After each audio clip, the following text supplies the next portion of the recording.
An epic tussle between Colombia and England continues over on Talksport 2. Download our app. You can flick between the two stations. Also on our app right now, Middlesbrough against Coventry. But finally the sun is out. The stands starting to be filled up properly. And Arsenal and Nottingham Forest have emerged onto the lush green playing surface in North London. And all the talk about Barbie and Oppenheimer can stop now. The real summer blockbuster is about to start. Grab the snacks, fill the fridge, the Premier League is back, and it too has had a makeover. New managers, new players, new kits, new rules. Maybe Harry Kane was so impressed with Arsenal's business this summer that he thought it was best to get out now, just in case the Gunners, armoury reinforced, got over the line this time around. Nottingham Forest added 30 players to their cast last season, this year just 3, but all 3 start their opening away trip of the season, including a man who was wearing an Arsenal kit 6 days ago. Arsenal make one change from the Community Shield, and Nketiah in for Gabriel. Be interesting to see how the formation lines up. It's intriguing us. Forest one change. Matt Turner used to be the Arsenal goalkeeper. He's now the number 1 for Nottingham Forest. The referee's Michael Oliver. The VAR is Jared Gillett. Arsenal in red-bodied jerseys and white sleeves, thick gold edging, being serenaded to the sound of Arsenal Forever prior to kick-off here. Nottingham Forest white shirts that include wavy sky blue lines, light blue shorts and socks. They'll attack the goal. Array to our left-hand side, the North banking out in the first half. Boy, have we missed this, and they made us wait for it as well. That tension, that anxiety, that sense of anticipation. Right now on Talksport 2, the Lionesses continue their World Cup quest. On the Talksport app, we've got Coventry Middlesbrough. We're round the grounds with Adrian just after 3 o'clock. Bournemouth West Ham is on Talksport 2. Tomorrow, the bigger, better, brighter Sunday session comes from Stamford Bridge. And then Monday, we've got Manchester United against Wolverhampton Wanderers. The Premier League returns. So it really is the best day ever. So is yesterday, so is tomorrow, and every day from now until July. It's Talksport, where every match matters, and we're underway in the Premier League, with the ball being sent high and long down the right-hand side by Nottingham Forest, immediately up to Morgan Gibbs-White, who's tussling with Jurien Timber in that left full-back position, and it looks like a back 4 to start with Partey at right back. Scott Minto. Yeah, that's right. Obviously, it's only just, 30 seconds going ahead, and just trying to look at both teams at the moment. It does look like, it's a 4 for Nottingham Forest. Again, it's so hybrid, isn't it, and fluid, these formations, that we'll have to wait and see whether actually, Aurier drops in there to make it a 3 at the back, or a 5, which it probably will be. And in terms of Arsenal, still not able to actually see what they're going to be doing, but again, it looks like they are a 4 at the moment. Ball with Partey at right back, and then maybe moving into midfield when they have the ball. They've sent it over the halfway line. Havertz stoops, Ødegaard miscontrols. Ola Aina, a new signing, picks the ball up on the left-hand side for Nottingham Forest. Travels towards the halfway line. A little backfield doesn't quite come off to Mangala, and it goes back towards Rice at the base of the midfield. Martin O'Neill won the European Cup with Nottingham Forest, not once but twice. He's here in the commentary box with us, watching Saka skate down the right hand side, moving towards the right angle of the penalty area. He's tight to the touchline, gives it back to Partey, and then it goes all the way back to the halfway line. Martin, in your opening thoughts? Yes, Arsenal just trying to knock the ball around a little bit, trying to get everyone a touch of the ball. That's very, very important, even for defenders, even at this early stage of the game. So, and just the minute that Arsenal have the ball inside Nottingham Forest half, Nottingham Forest are retreating, which they did most of last season as well, too. Ball sent over the top for Saka to chase into the right wing position. A low cross into the box. It's sped past Nketiah, almost through to Havertz on the edge of the 6-yard box, and it's cleared away by Worrell just in front of the defence. It goes out for a throw in the right wing position.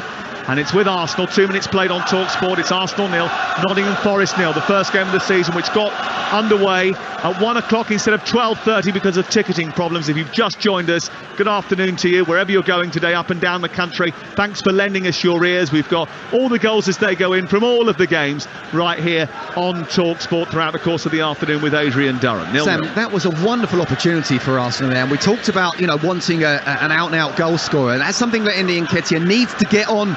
That ball was coming in. It was simple. It was the first time that Thomas Partey went from a right back into midfield, which is where he is now.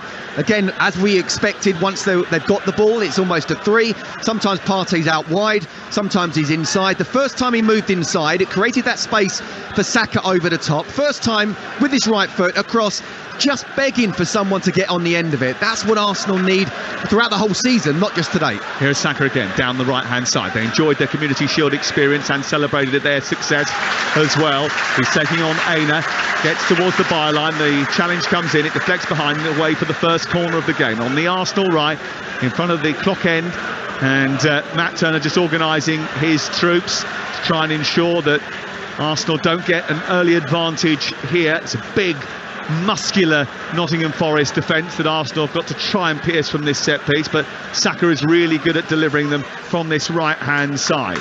Nottingham Forest just trying to organise themselves. Declan Rice up by the penalty spot, and Nketiah wrestling with Mangala, and Joe Worrell just being spoken to by Michael Oliver because there was too much physicality inside that 6-yard box. Matt Turner just getting some advice from the officials. I think he was being stood on, by Ben White. Matt Turner and Ben White were teammates last week, and now they're adversaries at the start of this new Premier League season. 4 minutes gone, 0-0 the score, the sunshine out in North London at the Emirates, and the corner about to come in from the right-hand side. A left-footed delivery from Bukayo Saka. There's another push inside the box, this time on Morgan Gibbs-White from Ben White. Referee just wants Saka to get on with it. Eventually he'll do that. Left-footed, a ball in towards the near post this time, and it's headed away by the defender, and it's pushed out by Aurier and out for another second successive corner. Martin O'Neill. Yeah, it's a dangerous corner, obviously, with Saka swinging the ball in. And interesting that Havertz and turning his back initially on the ball, then coming round to face it. But Arsenal making the run to the near post. Somebody's going to try and get the flick on. It's Saka again, right hand in the air, left-footed. This time the delivery goes back in towards that near post again, away by Scott McKenna, who gets in front of Partey and prods the ball out towards this near touch line, and halfway inside Nottingham Forest territory, it's out for a throw. There's 2 balls on the pitch. Steve Cooper, or one of his assistants, is that Alan Tate, who pushed it back onto the field of play. That delays proceedings. Now, you will have already now seen Rafa Varane's tweet taken in the Community Shield or an EFL game, and be aware that gamesmanship, aggressive behaviour and time wasting are all being clamped down upon in the Premier League. Historically, it's been one of Europe's most lenient leagues, but not anymore. Expect a lot more cards for managers who get involved in things like that, and for players who kick the ball away or disrupt free kicks. Here is Saka, though, as we play on without any cards so far in the game. We played 5 minutes. One back by Declan Rice in midfield. He did well there under pressure from Brennan Johnson. It goes back to Saliba. All the football being played in the Nottingham Forest half of the field at this moment in time, and Arsenal with the lion's share of possession. Partey out on the right side, playing a hybrid role at right back into midfield. It goes to Ben White. Up into Ødegaard, who drops in, plays it back to the centre circle. Rice takes over now, plays a short square pass into Ben White, who then flicks it down the right touchline, and Martinelli has breached the lines. He's got to the byline and then has to run away from goal rather than to it, flicks it against the defender, and it goes out for a throw-in on this near side to Nottingham Forest. Might end up gone out for a goal kick, actually, behind the goal line away to our right-hand side. Scott Minter. No, good defending in the end from Scott McKenna. He just followed the run from Martinelli and pushed him away from goal, despite him being on the kind of byline. And yeah, I wonder whether it be 3 at the back or 5 at the back. I don't think it's by design, but it's very much 5 at the back for Forest, because it has been all the possession from Arsenal. And look, again, what we talked about last season is Forest. We know that Steve wants to try. They're not going to outplay teams, especially not Arsenal at the Emirates, but they do need to be able to keep the ball a little bit better to relieve a bit of pressure. The away form was terrible. At the moment, they're not able to even just make 2 or 3 passes, because even if they do have the ball, Arsenal are pressing them. I spoke to Steve Cooper ahead of the Liverpool game last season, and he was saying that, we know the pattern, and the pattern will be the same here. Arsenal likely to dominate the ball in the Forest half. Forest will attempt to absorb the pressure, but when they win it, they have to play. They have to earn the right to create a chance, because this is the Premier League. Yeah, I mean, and throughout last season, you would have thought that there was very, very obvious. You know, they weren't able to keep the ball, particularly away from home. They were relying on home form, and suddenly here the same thing has started again. Saka moving towards the edge of the area, a little reverse ball down through the right channel, looking for Nketiah, who darted from the edge of the D into the Nottingham Forest penalty area, and it almost connected. Sam, these are the sort of things, if I'm Arteta, I'm delighted with the start, simply because you have possession of the ball. Nottingham Forest have retreated, which he would have been expecting anyway. But there is a time that Nottingham Forest have to go and try and get the ball off Arsenal a wee bit further away from the goal than they're doing so far. 0-0 the score, 8 minutes gone. You're listening to Talksport. Sam Matterface, Martin O'Neill and Scott Minto in the commentary box here at the Emirates today. No, I was just going to say, because it looked like Ben White and Thomas Partey just swapped over, but it was more just Partey was covering for Ben White, and now White's gone back into the middle, where, to be fair, how versatile he is. He's happy with any of those positions, and fair play to Thomas Partey as well. But Martin's spot on. You know, Forest are going to get something out of this game, and it's if they do, fair play to them. I don't know how they're going to do it, because they can't even get the ball.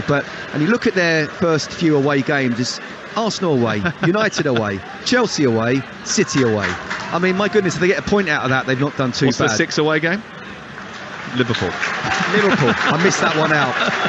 So the home form is going to be crucial, but they need to pick up points away from home, and you need to try and just have a little bit of the ball. At the moment, you know, they're just trying to make sure they don't concede, but they need to do more if they're going to get something out. They can't do this for 90 minutes. Yeah, interestingly, you saw that White and Partey moving positions and switching positions. They're so fluid, Arsenal, because they've got so many versatile players. It's been the way that they've recruited over the last year. You think of January and the players they bought in then, and the players they bought in this summer as well. And one of those is Jurriën Timber, playing as a sort of hybrid left back, left centre half in the early exchanges here. 9 minutes play, Talksport. Now Partey's popped up in midfield. He's played it forward to Ødegaard, who's 10 yards short of the Nottingham Forest penalty area. Work wide onto Saka, who takes on Aina, comes in left-footed, sends the ball long towards the far post, looking for Rice. It's in the air by Nketiah, a slip by Rice at the back post as he falls down the bank, as it cambers away from the goal away to our right-hand side and towards the sort of asphalt area behind Matt Turner's goal, and it's out for a goal kick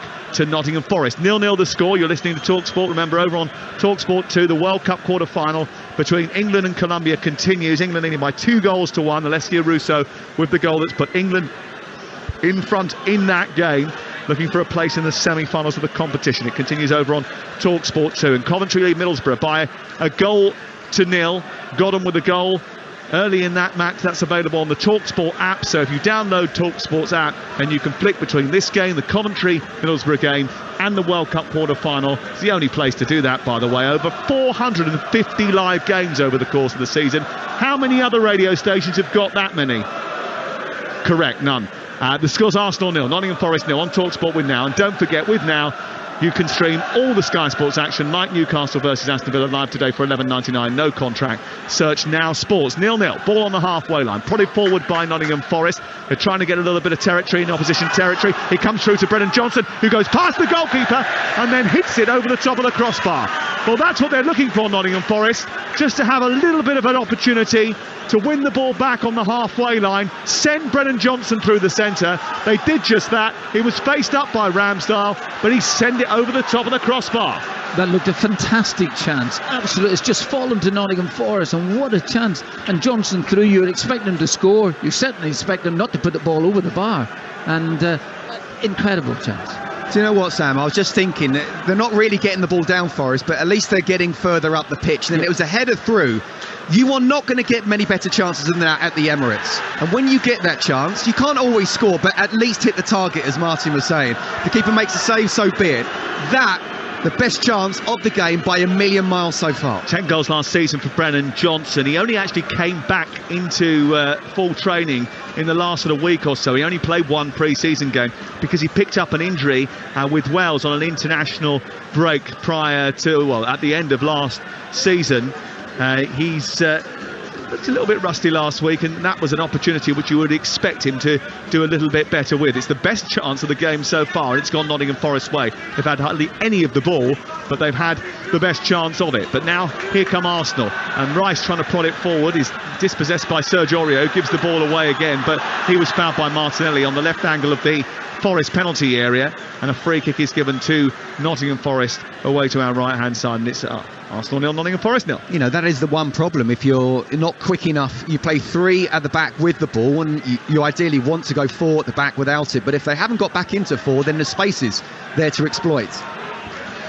Let's go to Sydney and to find out what the latest is from the World Cup quarter-final involving England and Colombia. Ollie Kling. Just over 10 minutes ago, England 2, Colombia 1. This is tense, Sam. What a save from England goalkeeper Mary Earps just now. She palmed away Lorena Bedoya's stinging shot from 30 yards out. The final stages are live on Talksport 2. England 2, Colombia 1.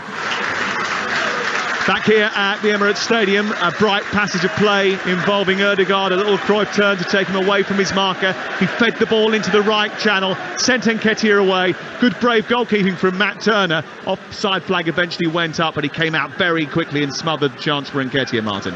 Well, those are the type of chances that Arsenal will be trying to form throughout the game. You know, this a couple of little passes here and trying to squeeze one in behind the back 3. Yeah. Ødegaard, who thrives in matches like this, he is capable of the incisive pass that can slice through any defence. Martin Ødegaard, the player of the season last year for Arsenal, and very much their captain. And they have the ball on the edge of their own 18-yard box with Saliba, who strides out of the defensive zone and into midfield where Partey is waiting for it. He's central now, and White has split out towards this right-hand side. It's all Arsenal in terms of possession, but the big chance came to Brennan Johnson in the opening 12 minutes of this game. Now Saka picks the ball up though and attacks the right wing position, feeds White, who's gone on the overlap on the outside, as he did actually in the game against Manchester City last week in the Community Shield with some success, and he's won a corner, Scott. Yeah, Aina did well actually, because it was a 2-on-1 situation. Sometimes Ben White just needs to judge it. Do I make the overlap, or do I just let Saka have a 1-on-1? He went for the overlap there, and Aina just dropped off and, you know, actually made a really good tackle. Talksport live at the Emirates Stadium. It's Arsenal 0, Nottingham Forest 0. Another corner for Arsenal. It's left-footed again towards that near post, where they obviously think that Nottingham Forest are vulnerable. Bolly heads it clear, comes back to Saka, then Ødegaard, then Saka again down the right-hand side. It looks to twist one way, then the other. Then his cross is blocked by Ola Reina. It's out for a throw-in midway inside Nottingham Forest territory. A ball boy chucks a quick loose ball into the arms of the Norwegian, and they quickly scurry back to try and put Nottingham Forest under pressure. They haven't created too many chances. Matt Turner yet to make a real save in the Nottingham Forest goal, but it's still 0-0 after 15 minutes. Everyone's safely in the ground now here at the Emirates Stadium after a lengthy delay to kick off. We kicked off at 1 instead of 12:30 here on the opening weekend of the new Premier League season. Last night, Manchester City winning by 3-0 away at Burnley, live on Talksport. Tomorrow, the Sunday session brings you all the games from the Premier League. Here's Ødegaard down the right-hand side, trying to jink his way into an attacking position. He gets to the right angle of the penalty area, goes a little bit deeper, then forages back to Saka.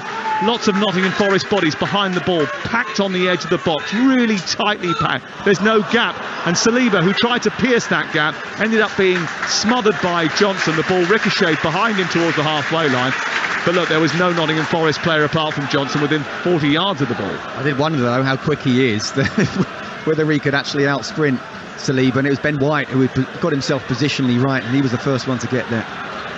Back with Martinelli and Arsenal on the wide left as they look to try and find another way through. It's so difficult, isn't it, with all those bodies in front of the 18-yard box away to our right-hand side. What's the tactic here? Get the ball wide, move it at tempo, Martin, in order to prize them open? Yeah, I think your most dangerous attacker is Saka, and you're trying to get him isolated one-on-one against Anya, knowing that McKenna actually, and the Forest back 3, the left-sided back 3, is not actually coming out to help too much. So this is the idea that Arsenal are trying to get Saka isolated one-on-one.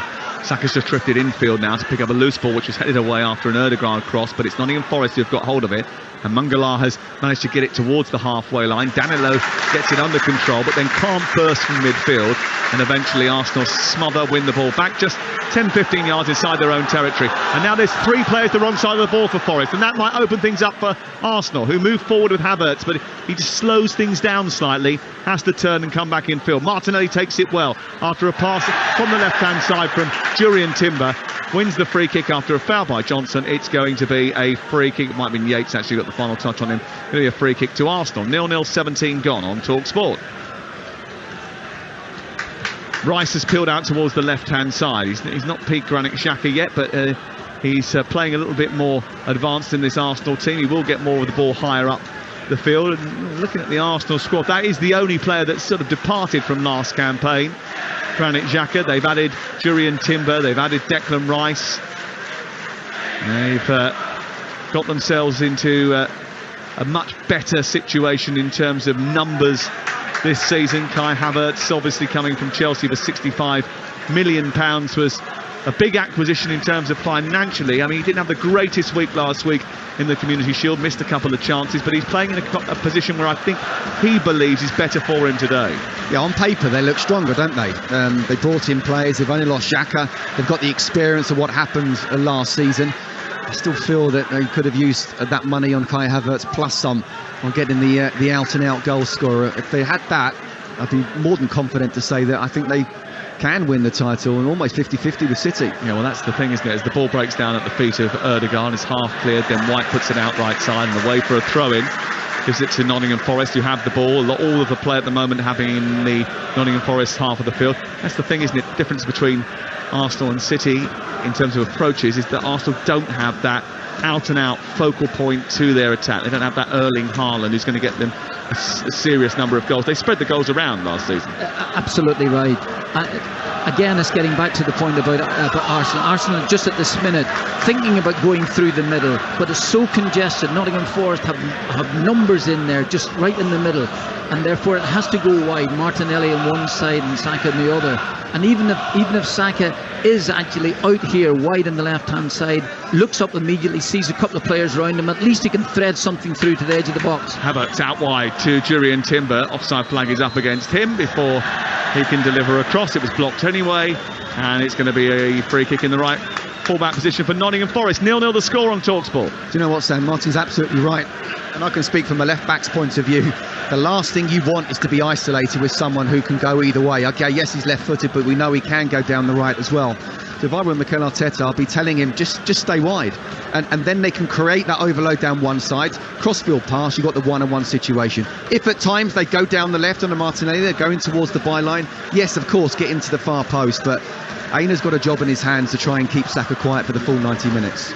Steve Cooper's Nottingham Forest actually finished the season as one of the form teams in the league, but their away form was the worst in the division over the season, something they'll want to improve on this campaign. They have returned to a back three in pre-season. There was a brief flirt with a four, but it had disastrous results.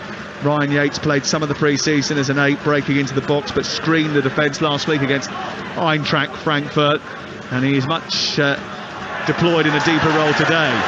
Partey shrugs off Morgan Gibbs-White and bursts into Nottingham Forest territory as Arsenal look to build from the back. Erdegaard swirls away from Mangala. Out wide it goes to Saka.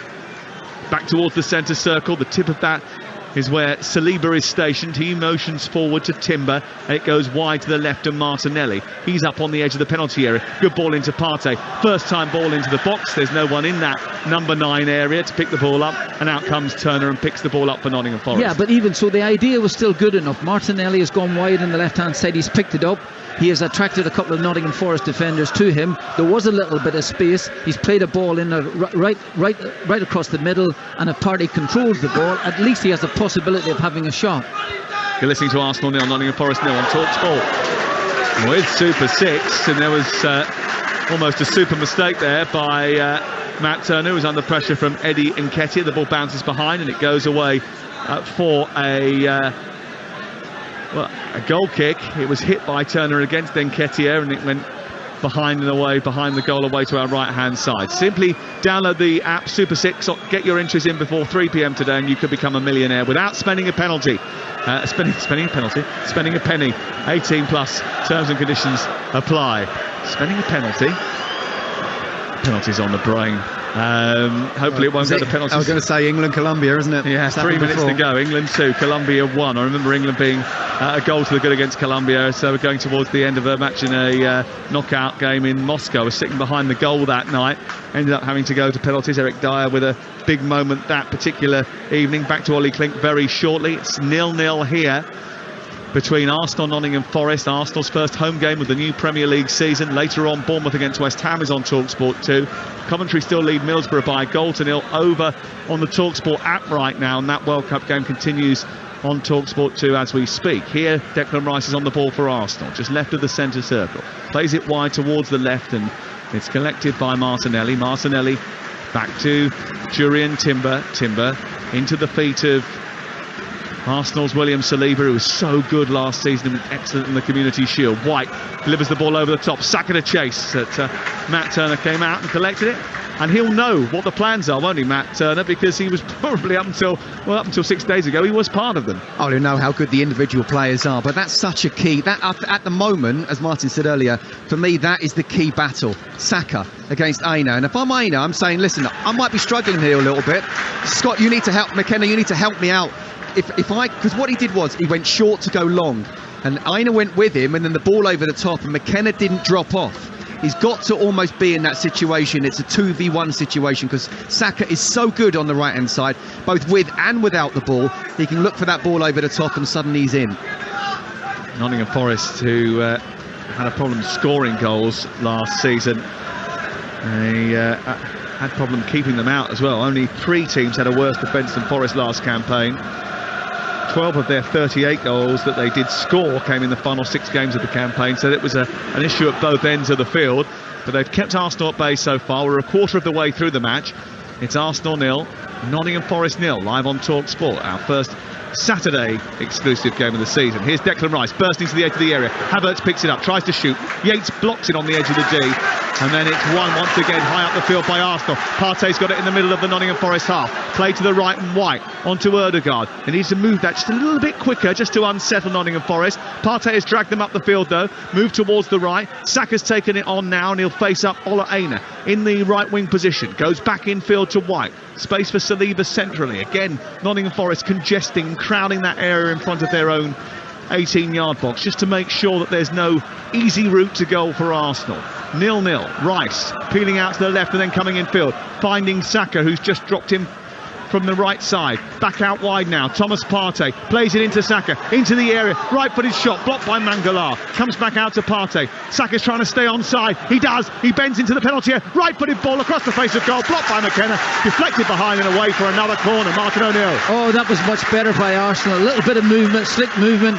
As Scott mentioned there, that believe it or not, Saka has come short. They've gone long again, and he's put into a lovely position. He's on his right foot. He's trying to put it across, and it's forced for a corner. But better from Arsenal. 0-0 the score. Another Arsenal corner. It's the 4th of the game for Bukayo Saka to take. He's gone to the near post with every one of them so far. And where will he go this time? He looks up. Steps up, left-footed, again into that near post. It's flicked on, across the face to goal. It's headed on by Saliba, bounces into the air, drops on the edge of the area, and Martinelli has to juggle with it before turning and facing up and running down the left-hand side and getting past Danilo. He takes him on, beats him, does a little turn into the box, beautiful, onto Nketiah, right-footed, what a goal for Arsenal! Martinelli magnificent, Nketiah deadly with the finish. Arsenal lead, a terrifically constructed goal, which owed a lot to the ingenuity of Martinelli down the left-hand side. A lovely little turn on the left side of the area, set it up for Nketiah, who swiveled and shot towards the near post.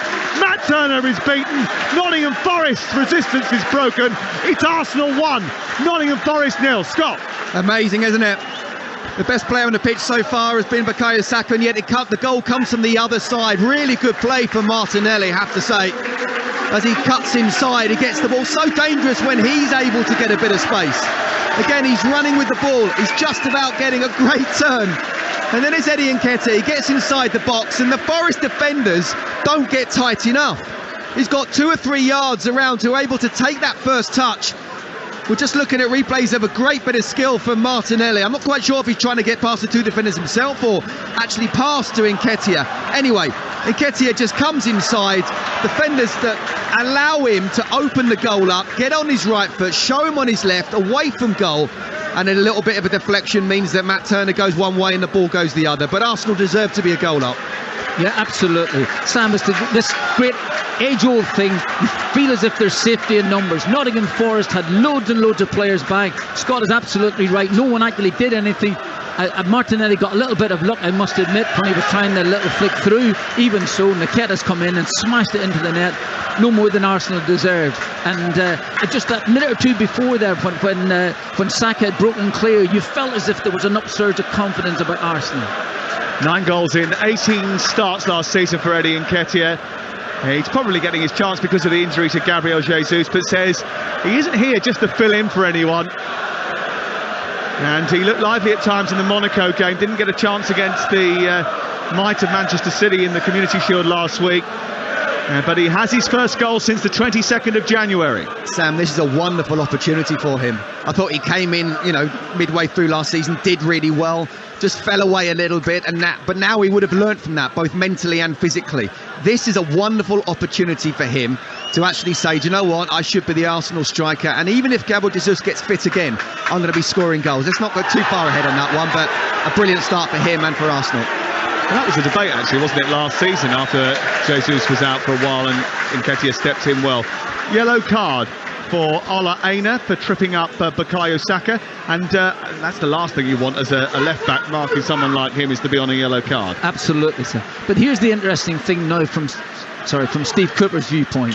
What is he thinking about doing? Because so far, although they've had a wonderful chance with Johnson, they haven't really been in the game that much. And yet, up until about 5 minutes ago, they must have felt that they're reasonably comfortable in looking after Arsenal. Now Arsenal have got the goal. They're in their prime position here. What does Cooper do? Does he think about changing plan, changing tack now, and maybe trying to get on the ball a little bit more? Danilo has it on halfway, but he's given it away very quickly, and Mike Oliver has not given him the free kick that he thought he was going to get, and Arsenal turn and face and run at Nottingham Forest once again. On the outside is Saka. Saka moving up towards the edge of the penalty area. 29 gone, 1-0 they lead here, courtesy of a goal scored by Eddie Nketiah. Step over by Erdogan. I'm not sure that Partey was ready for it, didn't react to it, and Nottingham Forest just about managed to get the ball half clear. There's a foul by Saka, free kick 12 yards from the edge of the 18-yard box inside Forest territory. It was a little bit soft.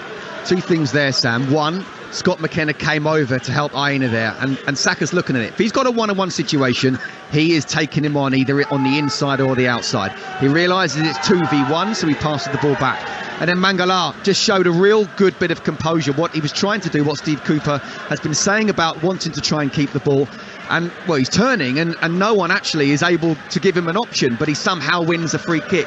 But that's the type of mindset that Forest need to have, to be able to not just knock it long and kick it away and give the ball back, try and look up, try and pass the ball.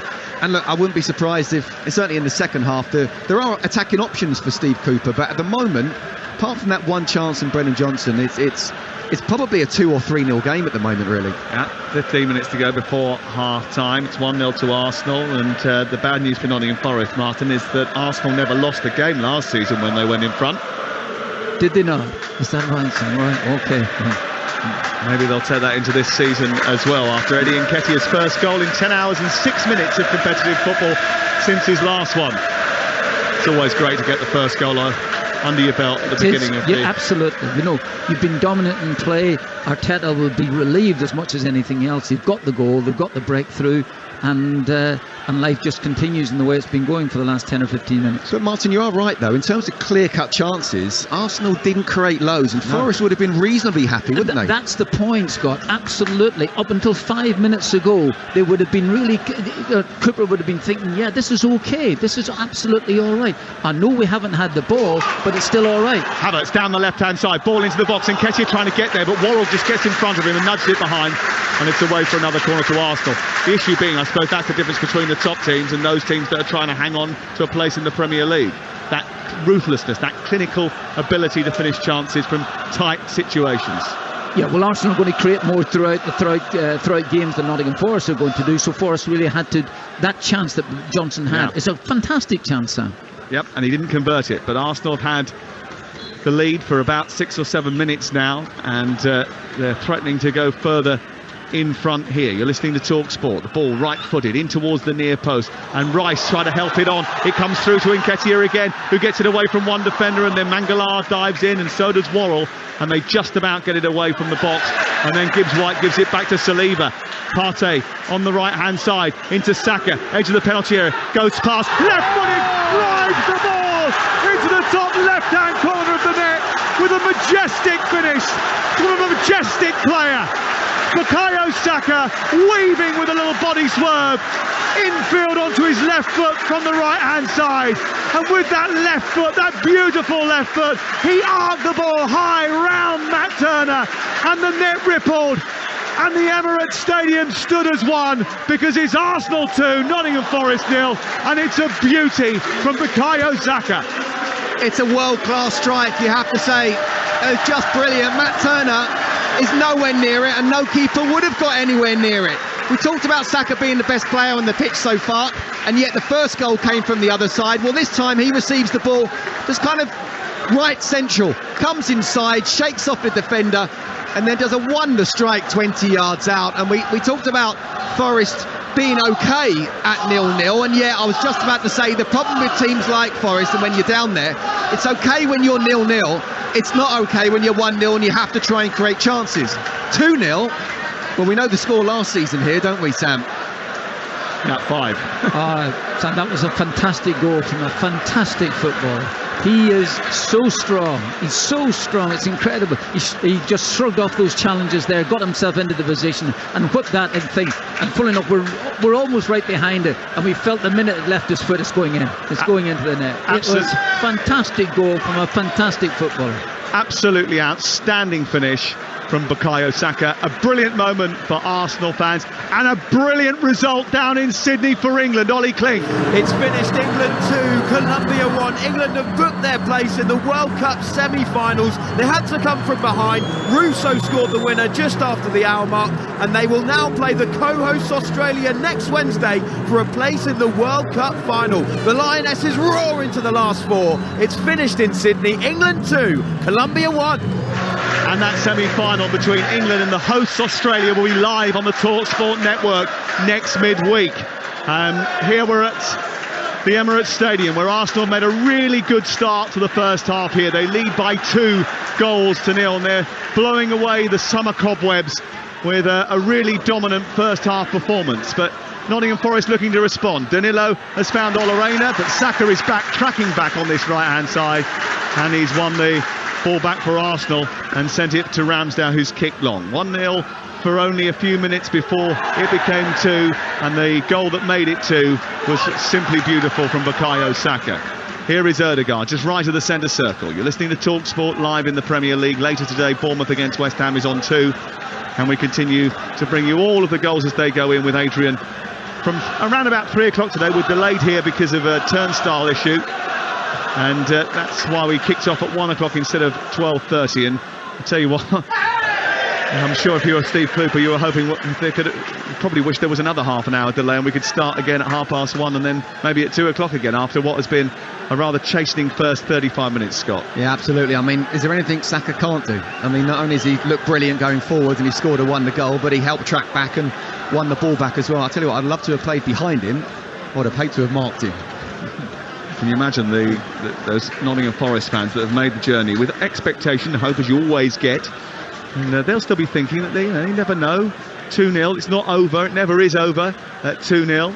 And the next away game coming up is only Manchester United and Manchester City and Chelsea, the Premier League, eh? Yeah, strange enough in this old game, sometimes you have to have the ball to score a goal.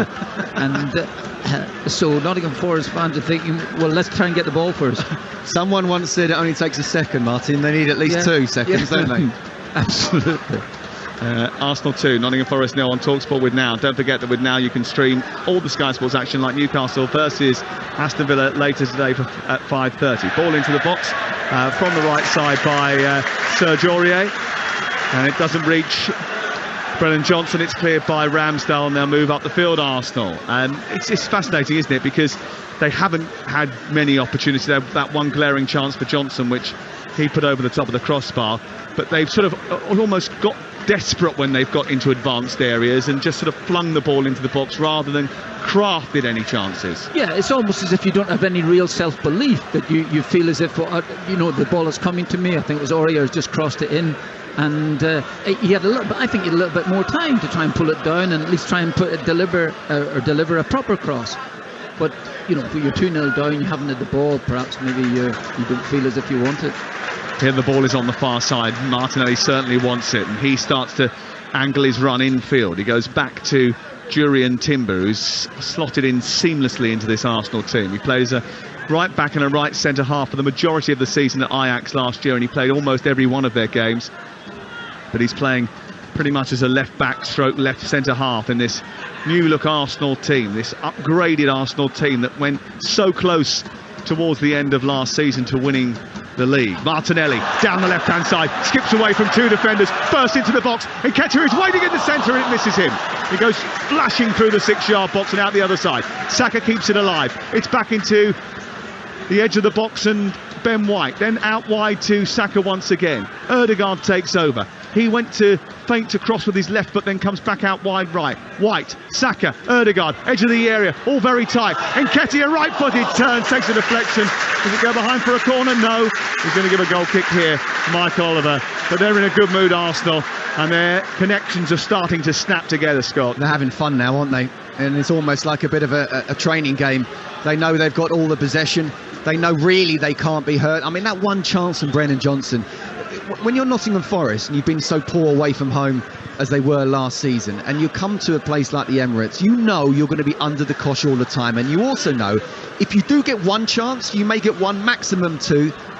It's on moments. You have to put the ball in the back of the net. You have to at least hit the target, and that might have changed things. It might have changed things if it had scored, but at the moment, Arsenal having fun. Having fun in the sun. It was raining a little bit earlier on, but it's certainly not now. The T-shirts are back uncovered from the cagoons that were put on momentarily as we waited for kick-off here. We had a sizable delay. A few of those Arsenal fans are going off to get their half-time refreshments now. We've still got 6 minutes plus. I don't know how another much. 6 or 7 probably. I was going to say, still quite a way to go before half-time here. It's going to feel like a very long afternoon for Nottingham Forest, you would have thought. Just say one thing on Saka there, and unbelievable player and bordering on world class, but just as Martinelli's going down the left hand side, just try and read it and go in at the far post. The ball came in. If it had been there, he could have scored another goal. So remember Raheem Sterling being taught by Pep to always try and get, follow the cross from the other side, something he didn't do there. Ball sent forward by Ola Aina, and in situations like this you've got to make the most of the set pieces that you get. They committed everybody forward there, Nottingham Forest, and then gave it away far too cheaply with poor execution. And Nketiah drags them up the field as Arsenal turn them over and then come forward through the centre now with Havertz and then on to Partey, and Nottingham Forest aren't back in shape yet. It's on to Ødegaard. Saka making a dart in from the right hand side, but the ball's gone centrally towards Declan Rice. It didn't work out. Saliba's picked it up. There was a foul by Jurrien Timber and a free kick is given in favour of Nottingham Forest, but there was a bit of space on this right hand side, Martin, there for Saka, who was desperate to make that run and to receive the ball. Well, if I was Arteta, I'd be telling Ødegaard, please just play it to Saka, play it to him. Saka then decides when he's not going to get it first time, he's tried to make the run in field. Ødegaard loves that. He loves that, Scott. He always loves to lift the ball to someone to make it, and when it comes off, it's really nice. When it doesn't come off, it looks absolutely dreadful. It's a Real Madrid type skill, almost look, isn't it? Absolutely. When actually sometimes just do the simple thing, the effective just thing. Keep the ball on the ground and just roll it into him. He was in. Free kick. Worrell sends it long up from Nottingham Forest's edge of their own centre circle, and then Havertz has picked it up and he's scampered away and he's trying to send Arsenal forward here. Ødegaard chasing back with Aina, who's going to head it back to his goalkeeper and just about get there. This is Talksport, the radio station that from December will bring you Jeff Stelling at breakfast on a Monday and a Tuesday. More football, more of the time, with 350 matches this season, and live boxing tonight as Anthony Joshua takes on Robert Hellenius live from 9 o'clock on Talksport. Forest trying to break down the left hand side. drive. Brennan Johnson, who's been their biggest threat, getting into the penalty area, can't do enough with it. It's smuggled behind despite the backup from Gibbs White, and it's out for a goal kick away to our left. Martin O'Neill. Well, I think that was a good run by Gibbs White. I think that he showed a bit of power. He showed a bit of, I think he left party for a moment or two, but Arsenal have covered it off and did well to do that there. But at least it's a wee bit more positive from Nottingham Forest. And that's what they need to be if they get back into this game. They're trailing by 2-0 on Talksport. And Nottingham Forest, who have lost their opening game in each of the last 4 seasons, but never have they gone 5 consecutive opening days without winning. It's the first time for everything, Sam. And unlike at Arsenal, I think pre-match optimism was tempered at Forest that today could be another tough day. It certainly has turned out to be that way so far. There's not been enough wit and invention when on those rare occasions that they've had the ball. Arsenal have just dominated it so far in the match. Yeah, but this is like Burnley Man City last night. You know, Forest aren't going to be define their season on a game at the Emirates. It's the home games. You know, we talked about the horror start they've got away from home, but Sheffield United at home and Burnley at home, you know, they've almost got to pick up wins there in both of those games. Yeah, absolutely right. But we can't get into the situation where this becomes a league where you don't worry about those games against the best boys. I'm not saying don't worry about it. Here is Martinelli turning around and playing the ball from the edge of the area out towards the wide right-hand side. Saka picks it up on the overlap. Is Ødegaard. He used him as a bit of a decoy, really. Back to Partey. Saka. Now it's out to Ødegaard. Great touch. And then Ødegaard comes in, wanted to lift the ball again, but instead he needs to go on the outside, and White has done that for him. A low ball back towards the penalty spot. There was no one there. They all went drawn desperately towards the goal. Havertz and Nketiah, no one peeled off to receive the cutback, and it was cleared by Nottingham Forest. Martin O'Neill. Yeah, it's a brilliant play by Arsenal again, absolutely, and White in the overlap did really well, put the ball back across the box. Unfortunately, Arsenal boys had overread it in that sense and had moved into position rather than maybe one of them just hanging back a little bit. Saka's got it again, right side tight to the touchline, travels midway inside opposition territory before nudging it into Ødegaard and getting it back. Swings it to Rice. Rice cuts in, right footed, drives the ball goalwards.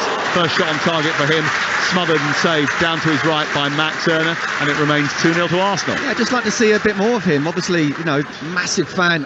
And how good was he at West Ham? And obviously he's going to take a little bit of time to bed himself in and to get used to the Arteta system and the way that some players have that sort of issue with Pep Guardiola at Manchester City as well. But I'd like to see him get on the ball a little bit more. At the moment it's Ødegaard, it's Saka, it's Partey, it's, you know, even Kai Havertz is seeing more of it than Declan Rice. So yeah, just want to see a bit more of him. And Rice has won the ball and helped it through to Timber, who's then nudged it through to Ødegaard, who's tried to feed Nketiah edge of the area. Worrell is there to read it and take it and clear it for Nottingham Forest as we go into the final minute of normal time at the end of the first half, with Nottingham Forest 2-0 behind, despite having a really good chance in the first 10 minutes of the game. Martinelli, who's worked well on that left-hand side, tries to get on the outside of the defender, but Danilo had to come back, shuffle him out of play, and it's away for an Arsenal throw. What are you thinking, Sam? We're coming up to 45 minutes. What's the number? I'm going to go 5 added minutes, because they've been a bit liberal, haven't they? There's only been 1 yellow card so far in the game, which is a bit sort of bucking the recent trend. Yeah, I'll go 5. What are you going for? Yeah, I would have said that. And actually, you're right, there's only been a couple of kicks away. I'm going to go for 4. Saka into Nketiah, and then Ødegaard helps it on. Havertz doesn't get hold of it, volley away. Aina just pushing it forward into the path of Brennan Johnson, who waits, plays it wide, and then Aurier joins the attack, and it goes over the halfway line, and we have just 3 minutes of added time at the end of this first half. And with Arsenal rather comfortably leading and comfortably dominating the game, and Mikel Arteta, I think, will be pretty happy with the way things have gone so far, Martin. I mean, it's difficult, isn't it? When you're coming into a match, you're expecting to win, you do end up getting 2-0 in front. What does he have to make sure they do in the second half to maintain the momentum? Well, obviously the same again. I think I think their approach has been excellent, Arsenal. They didn't panic when they didn't score the goal early on in proceedings, even though they were dominating play. They got the scare when Johnson probably should have scored the goal, and strange enough, that probably gave them a bit of a lift in that sense, that they could have found themselves a goal behind. And as Scott mentioned earlier, it might have been different. Suddenly when Nottingham Forest might have something to hold on to. But overall, it's been a comfortable performance by Arsenal as a team. And some individual efforts by Saka, Martinelli have been fantastic. Yeah. And Aketa's goal. Saka in towards the edge of the penalty area. Back heel from Ødegaard, almost came back to Rice, but it was intercepted by McKenna. Gibbs White trying to take it just from the edge of the area, but Havertz is there to win it back for Arsenal. They're keeping Forest penned inside their own territory. On the right, Havertz has just peeled away, but Partey goes to the left instead. Jurrien Timber plays it further out the wide right-hand side as Forest look at it, and they've pinched the ball now with Aurier, and then Martinelli's come back, nudged him off the ball and said, thank you very much, I'll have that. And they're going to allow those to go. As long as they're not over-physical, those little shoulder barges, those little win-backs like that physicality is going to be accepted this season. Yeah, well, I'm pleased it is, because that wasn't a foul. Here is Havertz down the right side. Absolutely. Brilliant play from Martinelli. Again, what you want from your wingers, not just be brilliant going forward, but help out your defenders tracking back, because it could have been a 3-on-3 situation there. How poor was it from Aurier, though? You've got to hold on to the ball there in those circumstances, haven't you? Yes, you got to get your body there first, so if he comes through you, then it's a foul. But again, great play for Martinelli. They're bang on it, Arsenal. They really are, both offensively and defensively. Brilliant from Partey to bring in Timber, despite the fact that he was under pressure. Timber gives the ball away. Partey's there trying to stop Gibbs White from getting hold of it. It's a bit of a rash challenge from Timber, and I think that was out of frustration actually of giving the ball away a couple of times in quick succession, and he'll be at least spoken to by Michael Oliver, the referee. In fact, he is going to get a yellow card here, Jurrien Timber. Started 47 of Ajax's 48 matches last season. He was 2 times a title winner under Erik ten Hag. In fact, ten Hag, I think, wanted Jurrien Timber to go to Old Trafford a year ago, and he was warned off by Louis van Gaal. He looks to be in a bit of pain here as well with his knee. Yeah, he sort of overcommitted with that tackle, didn't he? He was frustrated, and he's asked for the physio to come on. So he will have more than the 3 added minutes, and he's just hobbling off on this near side. There is another new rule now that if you get treatment on the field of play by a physio, you're not allowed back on once play restarts for 30 seconds. It's to stop those spurious non-injuries. Again, I think it's decent. It's an effort again to try and tidy up the game and have more play. Yeah, and there was a lot more ball in play time at the World Cup as a result of these actions being taken, so they believe that it's a good idea to roll them out universally. And there's a lot of a clampdown on behaviour in the technical areas as well. And Mikel Arteta was the first manager to be booked from a top-flight game last week when he was booked in the Community Shield. He did say, well, I can't change my behaviour in 3 days. He seems better behaved today, maybe placated by his team's performance. That does help. You can actually settle down when you're 2-0 up and comfortable in the game. Yeah, a little bit easier for Arsenal than it has been for Nottingham Forest. I have to say though, Sam, look, I've been a player, I promise. I've never been a manager. I think players should be able to handle themselves better. I can only imagine the stress that a manager goes through, because you're not able to do anything, go on the pitch itself. You can make substitutions, of course, and tweak systems, Martin, but that must be really frustrating when you see certain decisions going against you. Yeah, but I think also, Scott, I think it depends on your nature. If you are actually like that, and Arteta it has been like that as a manager, and he's a jumper, he jumps around the technical area. I haven't a major problem with that at all, because I kind of used to do it myself. But I haven't a problem. It's when he starts to encroach and be halfway up the pitch, and then fighting with the officials beside it. I think that becomes a problem. I think that's where they were trying to clamp down. And do you think he's doing that consciously? It's a very good point. It's a very good point. Maybe we might have a discussion about that there. Okay, I think it's a good point. I think there's part of it is that it's that is in its nature. and there might be a part to think, well, if I do this often enough here, I can change the course of things. Sets the tone for his team as well to show that he's competent. As the ball goes into play, once again a free kick just short of the halfway line for Forest. Immediately it goes up into the Arsenal penalty area. It's in the arms of Aaron Ramsdale, and Jurrien Timber, who has gone off now for treatment, is just being held over on the far side as Arsenal slowly but surely edge toward half time. We've had nearly 6 minutes of added time now after initially being allocated 3. And it's 2-0 after what has been a very comfortable, very dominant performance from Arsenal, who finished second in the table at the end of last season after a late drop-off. They have the ball inside their own half. Timber is back on. He has it at his feet. And they just keeping possession now, waiting for the half-time whistle, which Michael Oliver duly provides. They have not won the title for 20 years, Arsenal. No matter what happens today, that isn't going to change for a while. But with a full brimming, eventually, eager Emirates, City winning last night and the Community Shield in the bag, Mikel Arteta wanted a good start, and so far he has got one. Arsenal 2, Nottingham Forest 0. Sam Massaface, thank you very much. Yes, indeed, he's got exactly that good start that he was looking for, Mikel Arteta. As for Nottingham Forest, plenty to ponder in that half, plenty to think about. They haven't won away to Arsenal, or at Arsenal I should say, since a 3-1 win at Highbury back in 1989. Let's not forget they were out of the top flight for 23 years, of course, but how they would love to beat them again, like they did on the penultimate day of the last season. They beat them 1-0 at the City Ground. At the moment, though, this is all Arsenal. Absolutely dominant performance right now. Big 45 minutes, or it could be 50, it could be anything, couldn't it? Big second half to come. Either way, we'll have it after this. Game day exclusive on Talksport with Now. Stream the Premier League where every match matters. Live for £26 a month for 12 months, no contract. Offer ends 3rd September. Search Now Sports. 18 plus. Stream via internet. Terms apply. The new Premier League season is here, and Super 6 is bringing you more prizes than ever before. It's free to play, giving you the chance to win weekly and monthly prizes, or one of our huge jackpots, like the £1 million round we're running this weekend. Predict 6 correct scores and the cash could be yours. New season, more prizes, more ways to win than ever before with Super 6. Download the app and enter for free by 3 p.m. today. 18 plus, T's and C's apply. Tonight is Fight Night, live on Talksport, as Anthony Joshua goes toe-to-toe with Robert Hellenius.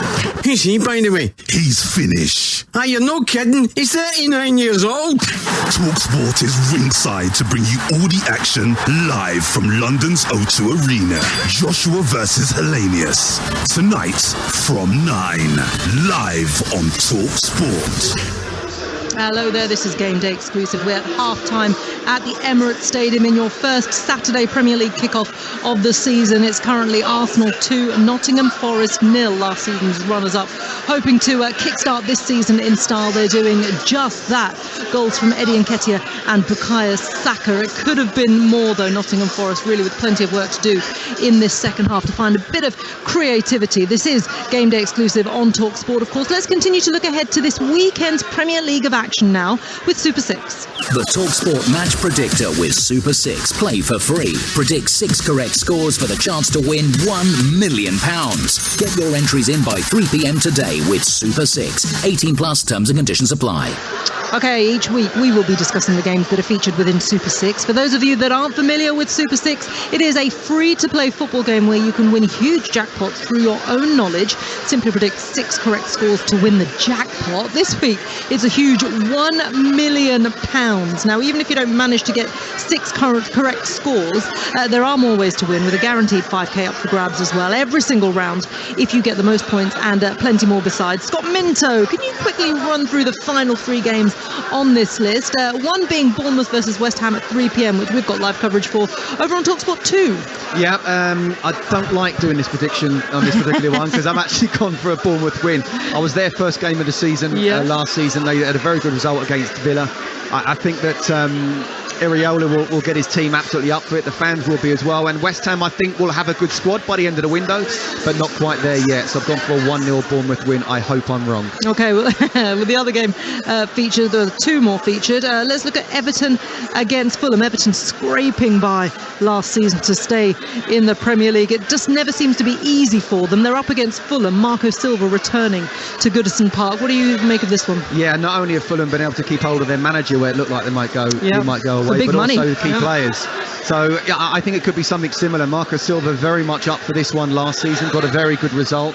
I think Sean Dyche will, he's got one hand tied behind his back, and I'm not so sure it's going to be the best of starts for the Goodison faithful. I'm going for an away win here, 1-0. 1-0. Okay, Brighton are at home at the Amex. They're up against the newcomers Luton Town. I mean, there are lots of people's tip to go down. I know it's very difficult. Kenilworth Road still not ready for home games either, so they are playing away. What do you make of this one? What is your prediction? Yeah, unfortunately, Resh, I'm tipping them to go down as well. Look, it's an amazing story they're in there in the first place. So, and it's about building. If they can become a yo-yo club, then that's absolutely brilliant in itself. That's progress in itself, isn't it? Yeah. Considering where they were not long ago. I've gone for 1-0, so I think it's going to be tight in the other two that I've just talked about. I think this could be a big win for Brighton.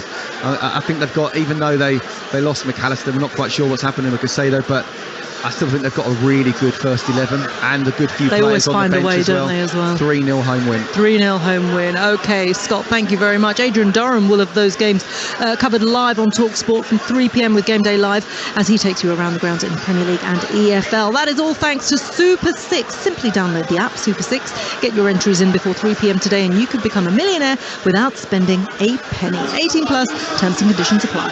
The Talksport Match Predictor with Super 6. Play for free. Predict 6 correct scores for the chance to win £1 million. Get your entries in by 3 p.m. today with Super 6. 18 plus, terms and conditions apply.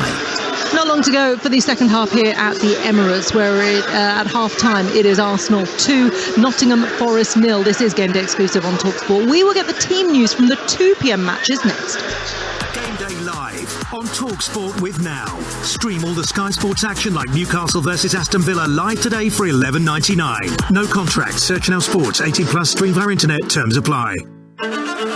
The new Premier League season is here and Super 6 is bringing you more prizes than ever before. It's free to play, giving you the chance to win weekly and monthly prizes or one of our huge jackpots, like the £1 million round we're running this weekend. Predict 6 correct scores and the cash could be yours. New season, more prizes, more ways to win than ever before with Super 6.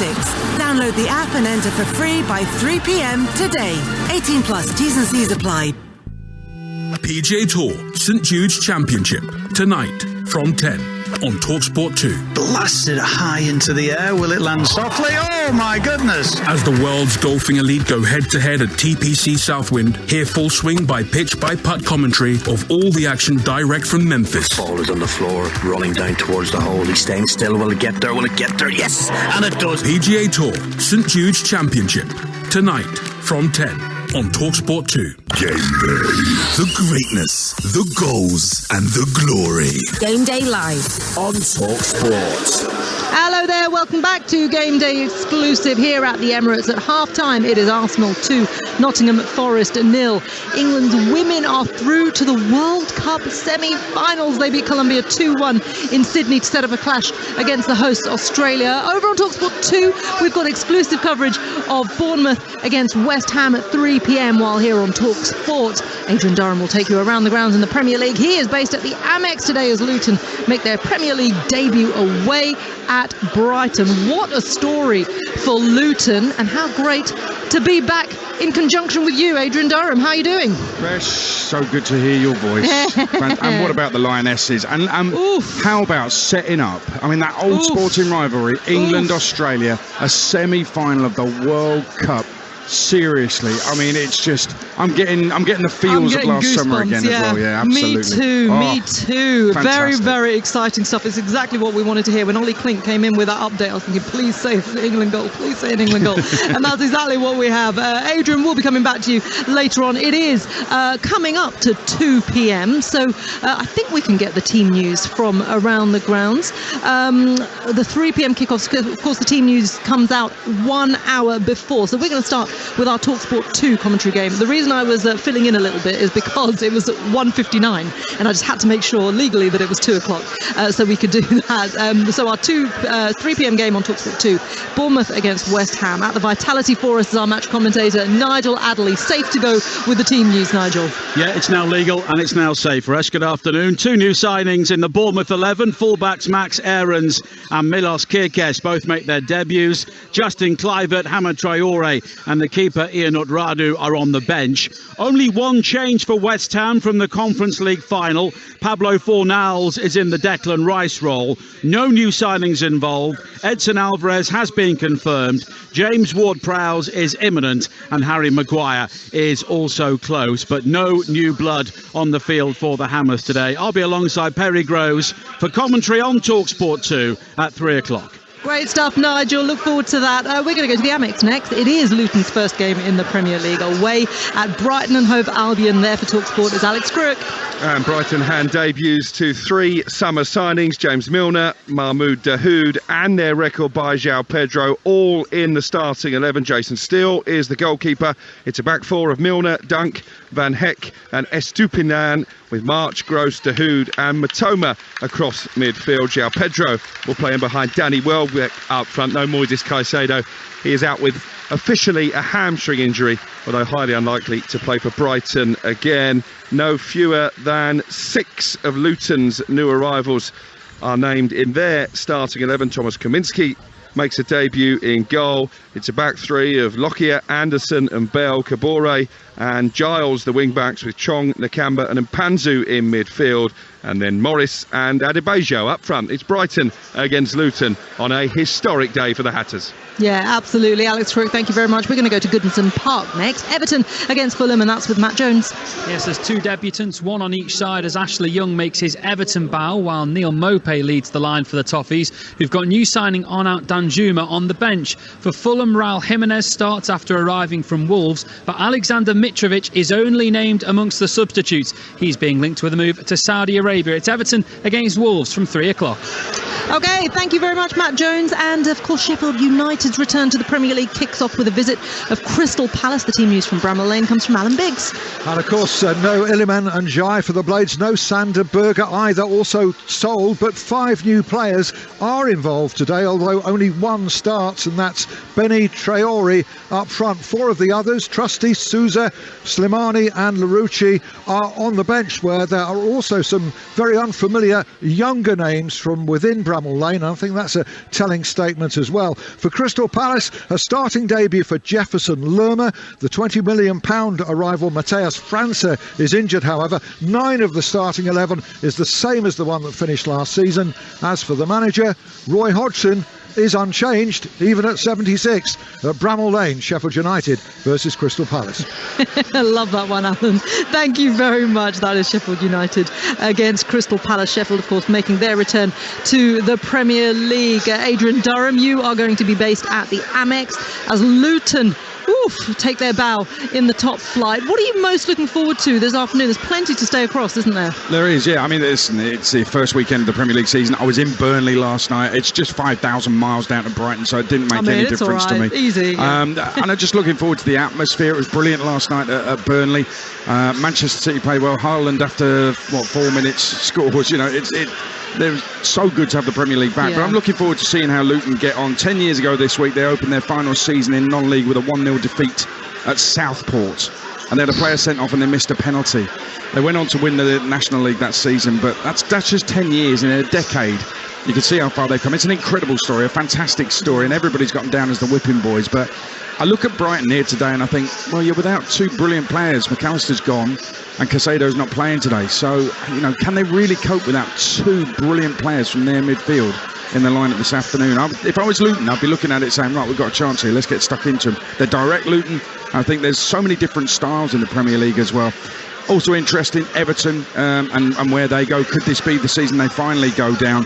And Bournemouth, West Ham without Declan Rice. People are wondering whether they might get sucked into it. And with Bournemouth, a completely different style and a new manager. So it's just, there's stories everywhere. Yeah. But one thing that hasn't changed is Nottingham Forest away form. It really hasn't, has it? I wonder what they're going to bring out here at the Emirates for that second half. You're absolutely right, though, Adrian. Great to talk to you as ever. Adrian Durham is here. Thank you. Speak to you later. Adrian Durham's here. We say at 2:33. Well, it really depends on when this match finishes here. Of course, with all the added time as well, Adrian will be taking you around the grounds across the Premier League and the EFL as soon as we are done here at the Emirates, where the pitch inspections are just taking place once again. They're just sort of sprucing things up for the second half. A few Nottingham Forest subs are on the pitch, just warming up ahead of this second half. It's been a brutal sort of opening 45, turned into sort of about 51, 52 minutes, didn't it, here in North London for Nottingham Forest. They picked up 8 points on the road last season. It was a terrible record, and it doesn't look like it's getting any better, as Adrian Durham mentioned there. I'm here alongside Scott Minto and Martin O'Neill. Sam Matterface, of course, on the commentary. Martin, what is your former club, your beloved club, going to do? And I mean, in Steve Cooper we trust, but this is a big job now. Yes, absolutely it is. It's very much deja vu. Last season they had a load of away games. They could hardly pick up a point. If you mentioned, was it 8 points you said that they picked up during that time? That has to improve this season.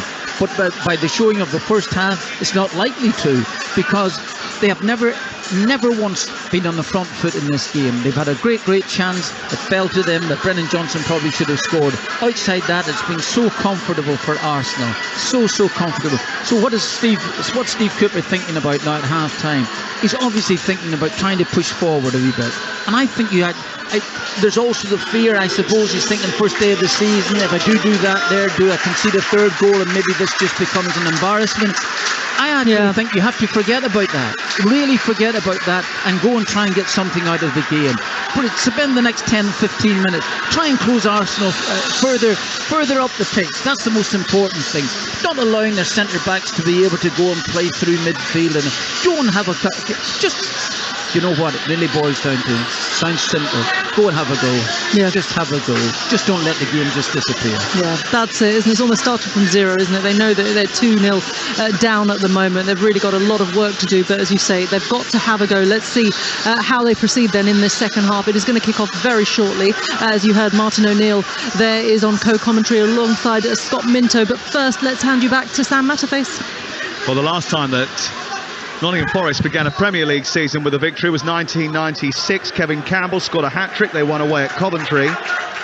But the Forest fans have got used to losing on the opening day of the season. They haven't won a first league game of a campaign since 2017, and they're on the back foot immediately as Arsenal shoot from right to left in the second half in red-bodied shirts, white sleeves and white shorts, and Nottingham Forest in those white shirts with wavy light blue lines, light blue shorts and socks, defending the goal away to our left and attacking Aaron Ramsdale, who is in front of the Forest fans away to our right-hand side. Arsenal won 5-0 in the Premier League at the Emirates last season, their joint biggest win of the campaign. Martinelli opened the scoring, followed by second half goals from Reece Nelson and Thomas Partey and Martin Ødegaard. They took the game away from Forest in that second 45, and Scott Minto, that's one of the things that Steve Cooper will be looking to avoid. Yeah, I mean, I think the first, maybe Martin can agree or disagree here, but the first thing Forest need to do is make sure they don't concede again in the first 10 minutes. If they do, this could be 5 easily. And yeah, just push a little bit further forward. Again, Martin said you can talk about tactics for all the will in the world, but you need to actually have a go, step it up a little bit more. They're just sitting back, realising that, they have come to a place where they're not expected to get anything, but they're playing like that as well. If Brennan Johnson had scored it, it could have been different. It didn't. What are you going to do about it? There are options for Steve Cooper on the bench going forward, but at the moment, just try and keep it to 2-0 for the first 5-10 minutes. Keep the ball a little bit better. Try and get a little bit further up the pitch and gain a little bit of almost confidence that way. On a free kick in the right full-back position, Matt Turner will take it for Nottingham Forest. He'll kick it long and high up over the halfway line. That's got a bit of a sort of, now it's 2-0, a bit more of a sort of social club feel about the Emirates, doesn't it? It feels like one of those sort of Saturday afternoons out in the summer. Everyone going out and getting their drinks at half-time, their refreshments. I just saw a young lady with a great big hot dog dripping with onions and mustard and ketchup, walking down the corridor here and about to take a seat 4 rows from the front as Martinelli is fouled and a free kick is won by Arsenal. Sorry, Sam, you just got loads of saliva. Yeah, I by know. the bottom of your mouth. I was feeling a little bit like that. The half-time refreshments weren't as good as they usually are here, and I was a little bit jealous of that particular choice. Here is Partey on the edge of the area, played in by Ødegaard, moving down the right-hand side, and then there's a problem here for Jurrien Timber, who was pulled up after receiving the ball. You remember that he had a problem at the end of the first half and had treatment. He's lasted just 2 minutes and 40 seconds of the second half, and he has just collapsed under the weight of his own knee there. And Takehiro Tomiyasu is going to have to come on from the bench. He immediately went down on the floor, signalled to the bench, and their summer signing from Ajax is going to have to be replaced here. That doesn't look good, Martin. Oh, that's really sad if that's the case. He's just stepping into an Arsenal side. He'd be looking forward to this season, and then suddenly opening day of the season, he finds himself in trouble. It looks like his calf popped at the back of his right leg, or it might be in the back of his knee. It might have been the back of his knee that he injured in that first half. But either way, he immediately signalled to the bench. A stretcher is coming out, and we've got an early delay at the start of the second half here, Scott. Do you know what? It's so innocuous, isn't it? He's just kind of just twisted a little bit, turned, and you do it a million times in a game. The ball was coming to him, it was passed to him, but he literally just kind of stopped straight away, and that doesn't look good. It really doesn't look good. And yeah, for someone who's trying to make a name for himself in an Arsenal shirt, who I think can do really well, there's competition for places at the back, but I'll tell you what, the way he played in the Community Shield plus today as well, he looks like he could well be a first teamer, but I think he might not be a first teamer for a period of time now, unfortunately. Takehiro Tomiyasu about to come on. First up since March the 16th for him. Had a knee injury himself that cost him a place in the team at the end of last season. And a knee injury, it looks like the back of the knee is what's the issue for Jurrien Timber. On comes the Japanese international, and it will be a like-for-like replacement. He can play anywhere.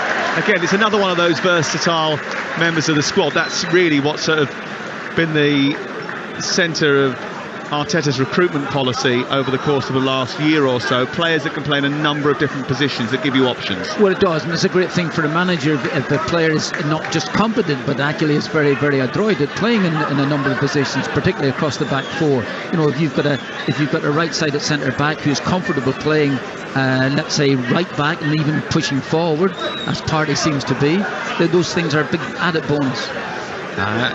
Tomiyasu can play as a centre half and as a full-back, and that's a sort of trend actually that you might see develop over the course of the season. And certainly over last season you saw a lot more defensive-minded defences, if this makes any sense to you. You might have gone through a period where wing-backs and full-backs were expected to get up the pitch and be involved in the attacking play a lot. Now a lot of central defenders are playing in those full-back roles and allowing the wingers to go and express themselves, and the central midfielders to sort of build up with extra numbers in the middle of the park. Here's Ødegaard slipping the ball out towards the left. Rice leaves it for Martinelli, moves up to the edge of the penalty area. Tomiyasu with a shot from distance, his first touch, driven low to the goalkeeper's right, and Matt Turner makes the save. He dispatches upfield, looks to release Gibbs-White.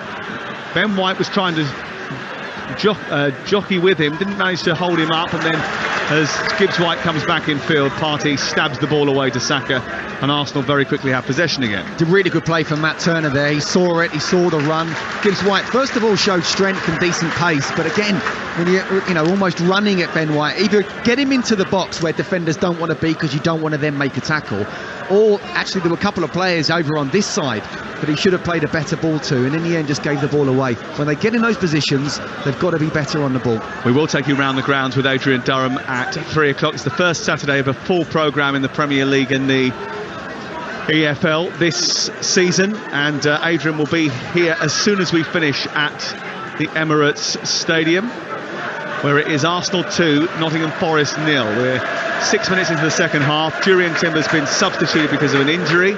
Goals came in that first 45 from Eddie Nketiah and from Bukayo Saka, and it's been very one-sided in this match up until this point. Mangala pushes Havertz in the back, free kick quickly taken and given from the centre of the field back into the heart of defence, and Saliba for Arsenal. Up to the left and Tomiyasu. Infield it goes to Martinelli, who drifts centrally. Partey, who started as a right back but has played predominantly as a central midfield player. Out wide it goes to Saka, teasing his way to the edge of the penalty area, takes on Aina, goes beyond him, into the box, tries to get round him, and Aina actually does well to get a toe end on the ball as Saka threatened to escape from his grasp. That was nearly brilliant play by Saka, nearly brilliant. He's a wonderful footballer to watch, a wonderful footballer just all told. Away by Nottingham Forest, the ball played upfield down the left-hand side. Danilo tries to centre it, looking for Brennan Johnson. Arsenal deal with it again, pick the ball up, strolling now, swaggering in the summer sunshine. And there's a foul by Serge Aurier. Do you know what Saka is as well? Again, we talked about how good he is going forward, how he helps out the defenders. He's quite old school in how honest he is. He got inside the box there was 2 players marking him, he got the other side, there was a slight touch, not enough to really go down, but I'd say at least 50% of Premier League forwards would have gone down and just asked a question to the referee, but he didn't. Arsenal, like Manchester City, have started in a very good vein of form. Manchester City winning 3-0 at Burnley. We'll bring you all the updates tomorrow from Chelsea, Liverpool and Brentford, Tottenham. Tottenham starting live without Harry Kane. The new and extended Sunday session is on at 1:30. Now, I didn't get to mention it early in the first half, but the Premier League All Access podcast, a new podcast where Scott and I and Alex Crook will dissect all the big stories from the Premier League on a bi-weekly basis on a Monday and a Thursday, is available on the Talksport app wherever you get your podcast, with a big preview to the weekend, a big preview to the season, which is still available on the YouTube site, the Talksport YouTube channel. It's got loads of great content, including our preview, which came from Wembley on Monday. Just bookmark it on your favourites. Here is Martinelli trying to spin in down the left channel, down the back. It was Sunday. It was released on Monday. Don't be pedantic. This is the kind of sort of nitpicking that happens when you spend too much time with one person, Martin. You know, Crookie's not around, so there's no one else to pick on, so you're going to go for me. Yeah, all very relaxed here at Arsenal, where it's 2-0. And Arsenal have managed to do this by dominating possession, keeping the ball well, and giving very few chances away. But Brennan Johnson just putting pressure on Saliba, who rushed his ball back to Ramsdale, had to kick from inside the 6-yard box, and he spooned it out for a throw-in down by the corner flag. And Nottingham Forest goal now would make the last half an hour interesting. Martin, do you think that's what you said at half-time, exactly what Steve said? Actually, sometimes it's not about tactics, but just try a little bit harder, you know, get stuck in a little bit more, because the second half has definitely been better than the first. Well, you made a good point, Scott, about when you were talking about not conceding a third goal, because that would be obviously game over and it could be an absolute thrashing. But they have actually tried to step forward a little bit. Now, maybe that's because Arsenal are just so comfortable knocking it around a little bit and haven't caused mayhem. Aina into the penalty area, it's chested down by Yates, who turns and swivels, hits the ball towards the goalkeeper, who saves, but he was in an offside position from that long throw after the second phase, and as a result of that, it is going to be a free kick away to our right-hand side. Sorry, Sam, I was interrupting you there, but just Nottingham Forest, at least they're trying to push up a wee bit further anyway, which is good news for them, because why not? Why not indeed? 2-0 the score. And Arsenal slowly building up from the back again. Saliba out wide towards White. Gibbs White is drawn towards him. Saka comes deeper. Arsenal players getting lots of touches of the ball and enjoying their football. It's Tomiyasu out to Martinelli.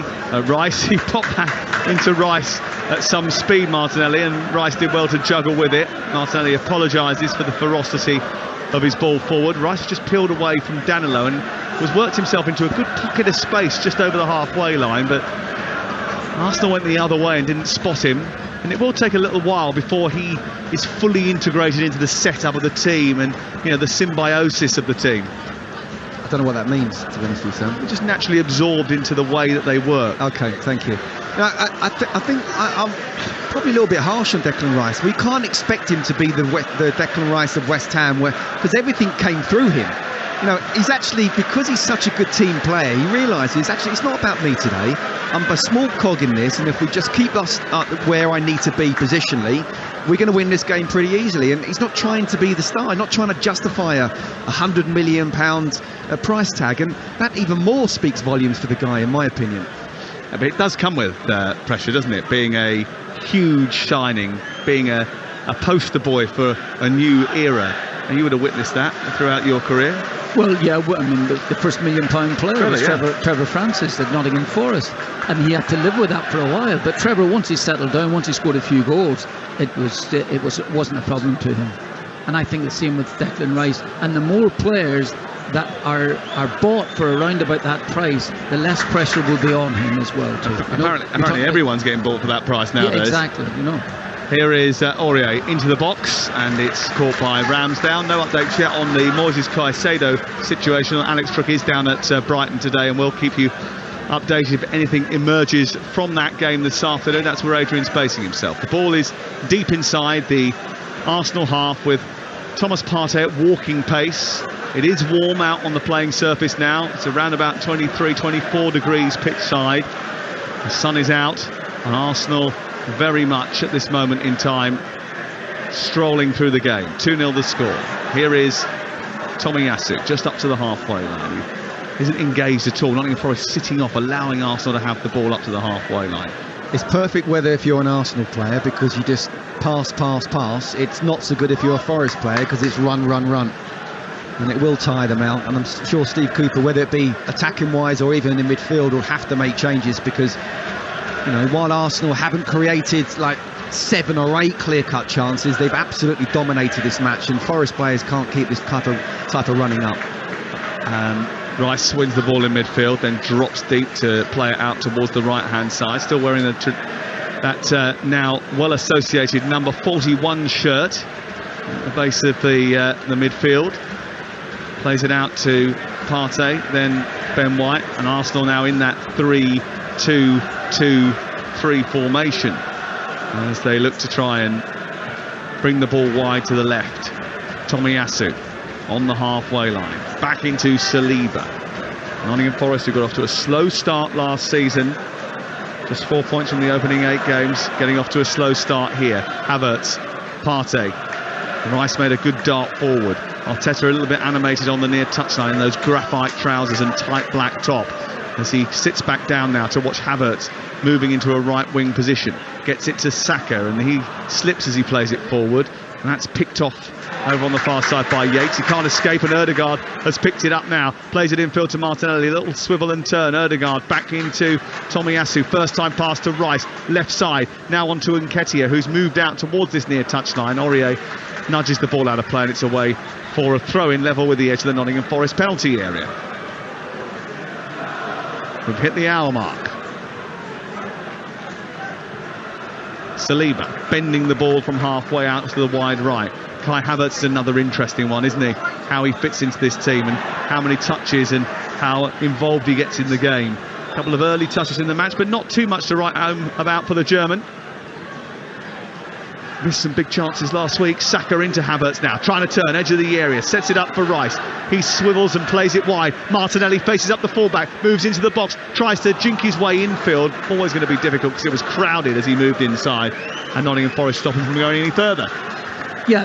No, I don't mean in the last couple of minutes, but just before that, Sam, at least Nottingham Forest have tried to close Arsenal down inside Arsenal's half. They've had 3 players up here, whereas before, in the first 15-25 minutes of the game, they would have just retreated. They have 3 players up here now at this minute, and they are trying to close down a wee bit further up the pitch.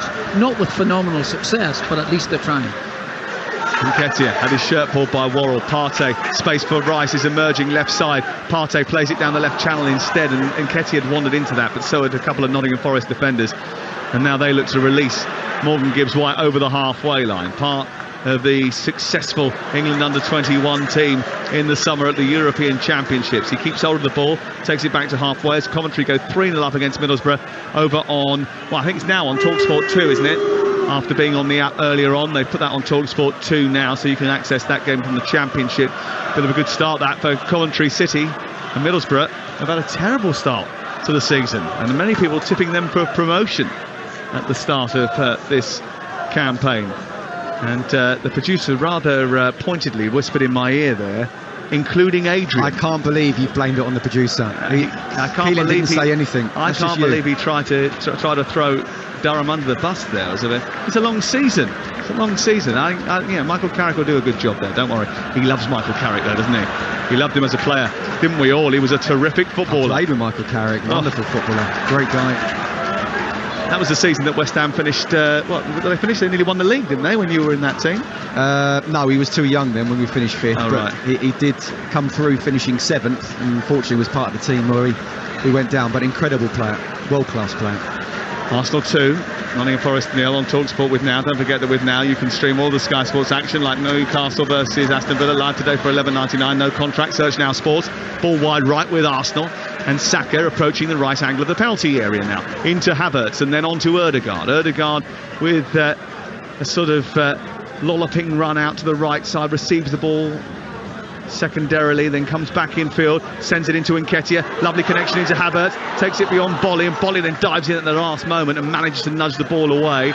And Saliba is a little bit too physical with Brennan Johnson. They'll win a free kick here, Forest, as they look to clear. That was another good example of Arsenal just clicking into gear. When they do click into gear, they can push that ball around at speed and find spaces. Yeah, just Havertz hasn't been able to get a shot off yet. But this is an important game for Havertz. You know, it's start of the season for him.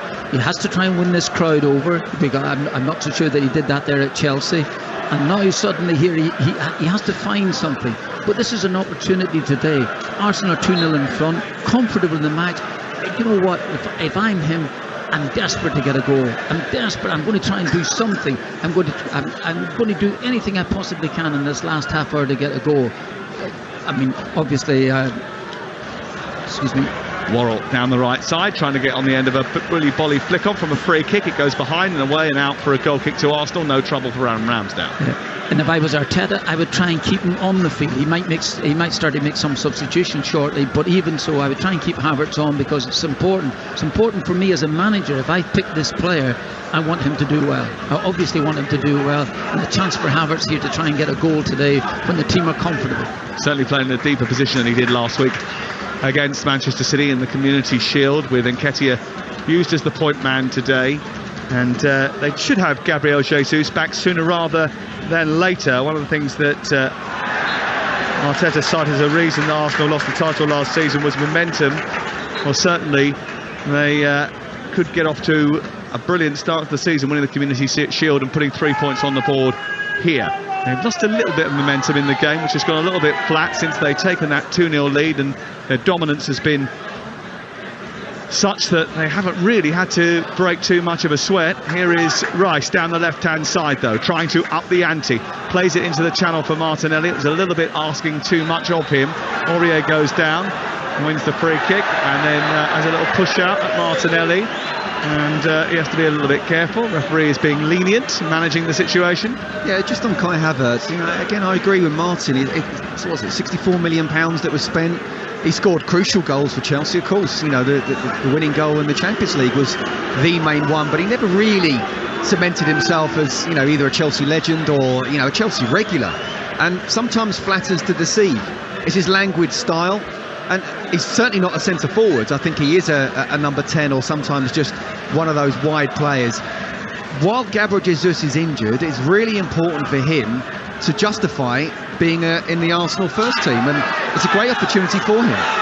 Saliba has been fouled by Brennan Johnson, who thought he was about to escape. The referee said that it wasn't acceptable, and a free kick has been given on the edge of the penalty area. Scott, and I also think as well too about Havertz, regardless of him not being a prolific goal scorer, he still has to get his fair share in this team, you know. And as you say, the more goals he'll get, the harder it'll be for the manager to leave him out of the side. And these are the things, you know, he's got to try and aim for about 15 goals a season. I think he's one of those players that does need confidence, and what better way than to be playing 2-0 at home, you're dominating the game, stay on the pitch and somehow find a way to get a goal. Absolutely. My question would be, when everybody's fit, would he be in your starting 11?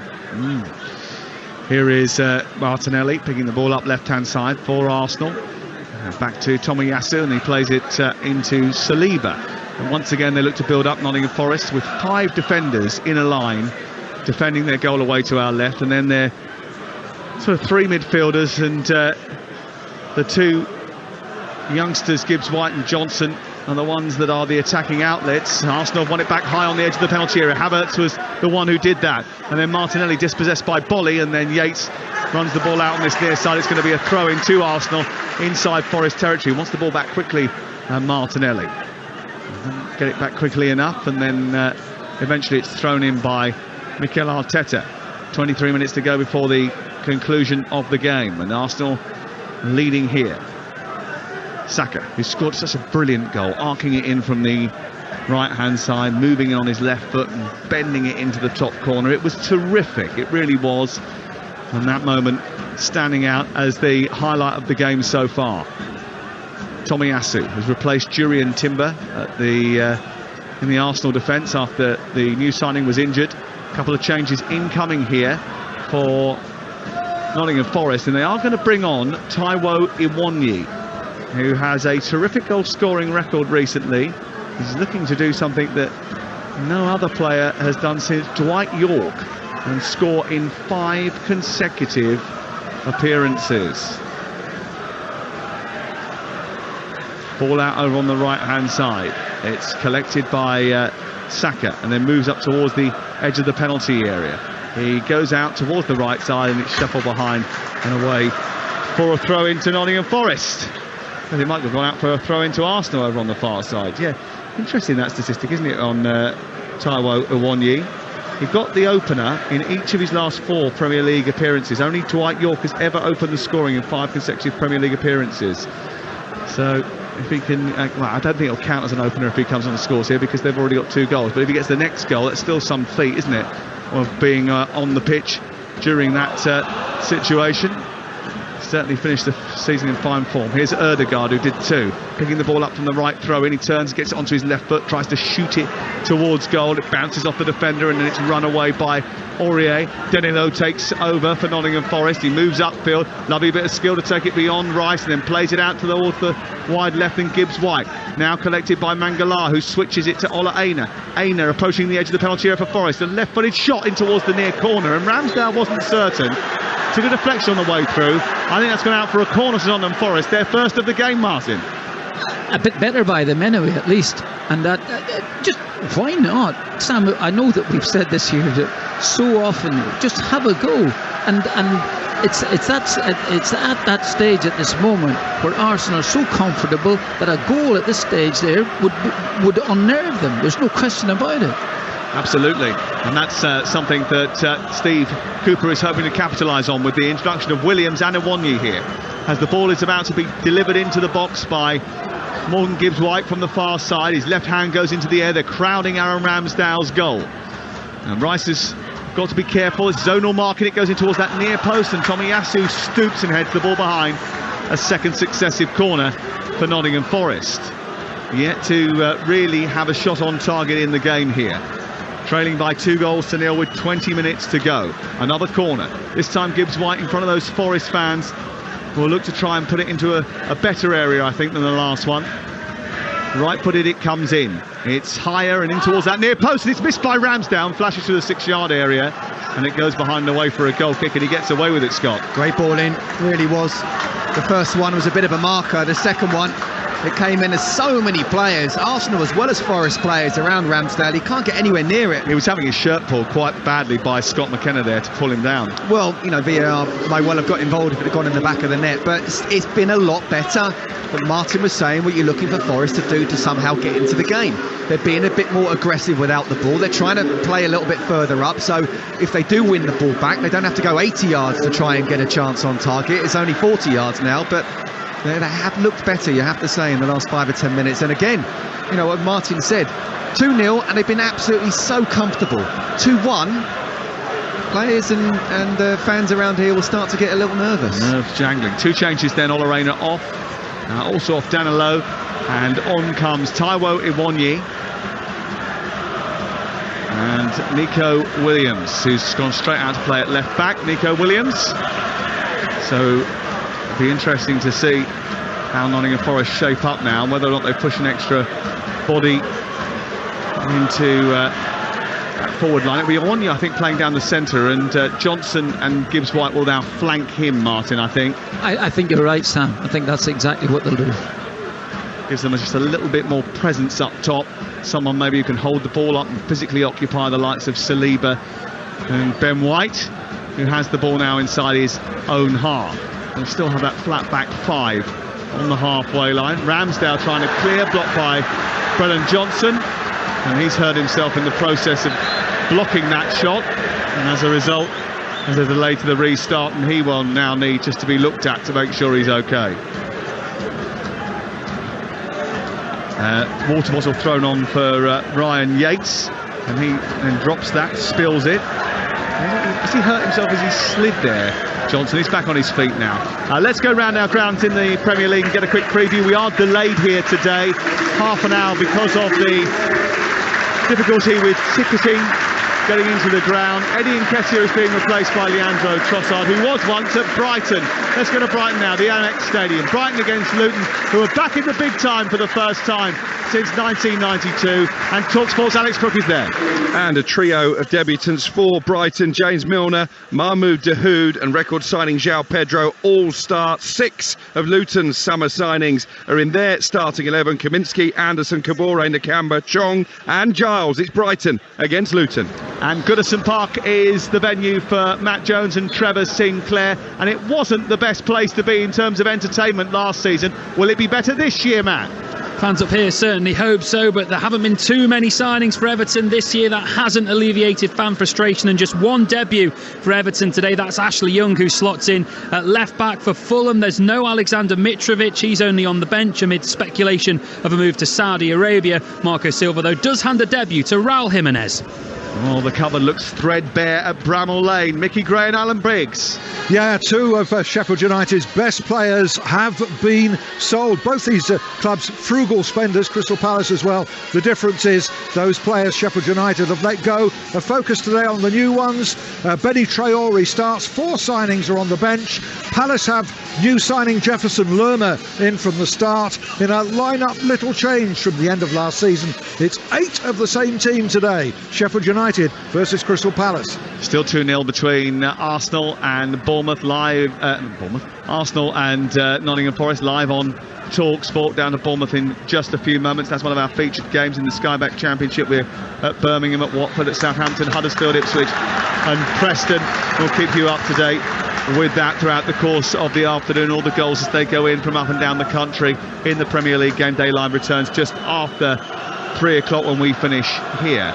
Arsenal have made a change with Nketiah coming off and Trossard coming on, and Trossard was the pre-season top scorer. He actually scored a late goal in the Community Shield last week. Took a little bit of a deflection, but it was a vital goal which helped Arsenal win the Community Shield on penalties. Here's Ryan Yates for Nottingham Forest as they get a little bit more confident the longer the game goes on.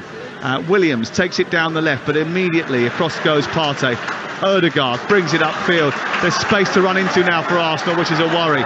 It's picked up by Saka. He floats it forward. Martinelli trying to get in behind Aurier. Aurier gets back at him. Martinelli twists him, plays it square. It comes to Odegaard, edge of the area. It's out wide towards the right, and Havertz inside the penalty area now, trying to check it back into his left foot. Gives it to Rice, who hits the post. Drives the shot from the edge of the box, low towards the goalkeeper's left. It cannons off the upright and goes out for a corner. I think Turner got a touch on that. Well, I think that it all came about because Nottingham Forest were actually stretched a little bit, in an attempting to try and get a goal back. The irony of it is that they left themselves vulnerable. And believe it or not, Martinelli has done brilliantly. Then put the one across the box, and eventually Rice has had the shots hit the post. Good opportunity for Arsenal in this second half, and Declan Rice showing that he fancies himself a home debut goal as well. 14 minutes to go. Talksport down to Bournemouth in just a second as the ball goes in from Odegaard towards that near post. A little flick on, and it just bounced through fortuitously to Matt Turner. And Nottingham Forest immediately bowl it out. Turner up towards the halfway line. Arteta comes running down the touchline to try and encourage his team to get back. He's been told by the 4th official, Darren Bond, get back in your technical area. He does just that, and the ball runs over the halfway line. So new era at Bournemouth. New manager in the dugout, Iraola, is the man in the technical area now. Here's Aurier into the penalty area. Across comes Saka, puts it behind and goes out for a corner. So what do we expect? Alan Bridge. Well, two of Bournemouth's new boys start, Kirkers and Aarons. Solanke is also fit to start after an injury doubt. No new signings for the Hammers, but Areola takes over in goal. And Fornals replaces the departed Declan Rice. It's Bournemouth against West Ham. Interesting to see what happens with West Ham United today. I was looking at some of the statistics from Iraola's time at Rayo Vallecano. We were discussing that on Premier League All Access, the podcast, Scott and I, about how high they like to press, the intensity with which that Rayo team pressed up the field and caused problems for some of the big boys. I wonder if Bournemouth will employ a similar system. Here is Gibbs White with the corner for Nottingham Forest, right side, trailing by 2-0 into the penalty area. A flick by Bolly came off the shoulder of Declan Rice, and Ramsdale just about caught it, Martin, but a little bit of moment of nervousness. That was so close, so close. If Bolly gets a full header in that, it's in the net. Martinelli has managed to get away from Johnson, but Johnson's done well to recover, and then taking the ball down the right side to try and take the pressure off Nottingham Forest. But it was a big chance that for Willy Bolly, wasn't it, Scott? Massive chance. I mean, not quite as big as the Brennan Johnson chance, because he tried to go up and head the ball, and Rice did really well in the end. But yeah, we've talked about it. It's almost as if, you know, Arsenal just waiting for that final whistle to come. Very difficult to dominate the way they did for the full 90 minutes, but Forest not a million miles away from getting a goal. Here is Saka down the right side, looking for Ødegaard. He's pushed away over on that far side by Mangala. Saka just getting a little bit tired now, I think, over on that far side, having gone through quite a bit of running. Can I rephrase that, actually? They look as if they're getting a bit more confidence and getting the ball further up the pitch. They realise now they have to go for it. You know, Martin talked about the chance, the counter-attack that Arsenal had, but, you know, you're 2-0 down, you've got 12 minutes plus injury time to go. You get that next goal, and suddenly it is game on. Whereas if they just play how they played in the first half, then we're just seeing the game out to 2, or if Arsenal want to step it up, it's 3 or 4. New signing Anthony Elanga might be coming on here for Nottingham Forest to replace Brennan Johnson, who has gone down inside the centre circle, having had an injury which robbed him of most of pre-season. Be interesting to see whether he's going to come straight off here to be replaced by Elanga. Arsenal 2, Nottingham Forest 0 on Talksport with Now, and don't forget with Now you can stream all the Sky Sports action like Newcastle versus Aston Villa live today for £11.99, no contract. Search Now Sport. Interesting time for him. Anthony Elanga did quite well under Ralph Rangnick, played a lot under Ralph Rangnick, but didn't really appear last season for Manchester United very often.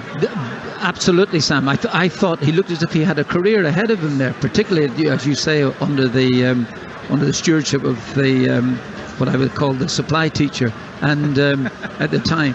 But overall, I thought he had the talent. He just disappeared, and obviously he's not Ten Hag's favourite man. Ødegaard picks it up on the halfway, drives forward now, plays it out towards the left, almost got to Martinelli. There's a yellow card there for Mangala for tugging back, and then they play quickly down towards Saka, but they're not going to be allowed to get away with that. The referee's pulling it back, so the yellow card will have to be distributed, and the notes taken, and the free kick brought back towards the edge of the centre circle. But there was a break on for Arsenal, and Ødegaard was just pulled back by Mangala, and that was one of those cynical ones that definitely deserved it. No, it deserved it, but he still had an extra yard or so to play that pass. And again, Martin talked about the little dink that he tried to do in the first half. Just play the ball over the top and let Martinelli run over the top and round the back of the Forest defence. Havertz, Trossard, and then on to Ødegaard once again, and then Partey, then out towards the wide right. Saka approaching the edge of the area, goes on the outside of Nico Williams, then stops the ball, delivers across into the centre, comes through Declan Rice on the volley, and it pops off the floor, hits into the ground, looks to be threatening to go over Turner, who springs up to his left and turns it round the post, and it's out for another corner. Yeah, he's actually miscued that. You know, I think he's tried to volley that one into the top corner, and I think he's stubbed it onto the ground, but still nearly made it. Decent save. Good opportunity that for Declan Rice, who did just get it slightly wrong, hit it into the ground, but Turner still had to make the save, and it's out for a corner over on the far side, and it's a corner for Arsenal as we approach the last 10 minutes of the game. It's 2-0 to the Gunners at the start of the new season.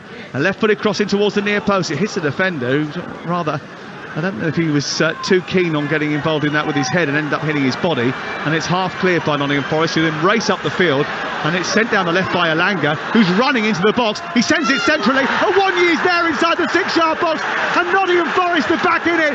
And Anthony Elanga, with a powerful run down the left-hand side, has set up Taiwo Awoniyi to finish, and Nottingham Forest are back in the game.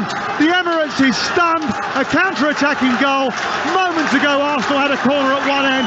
Nottingham Forest have scored at the other. Well, we've been talking about it. It was an absolutely magnificent run by Elanga. Magnificent. And every stride he was taking was going further away from the Arsenal players.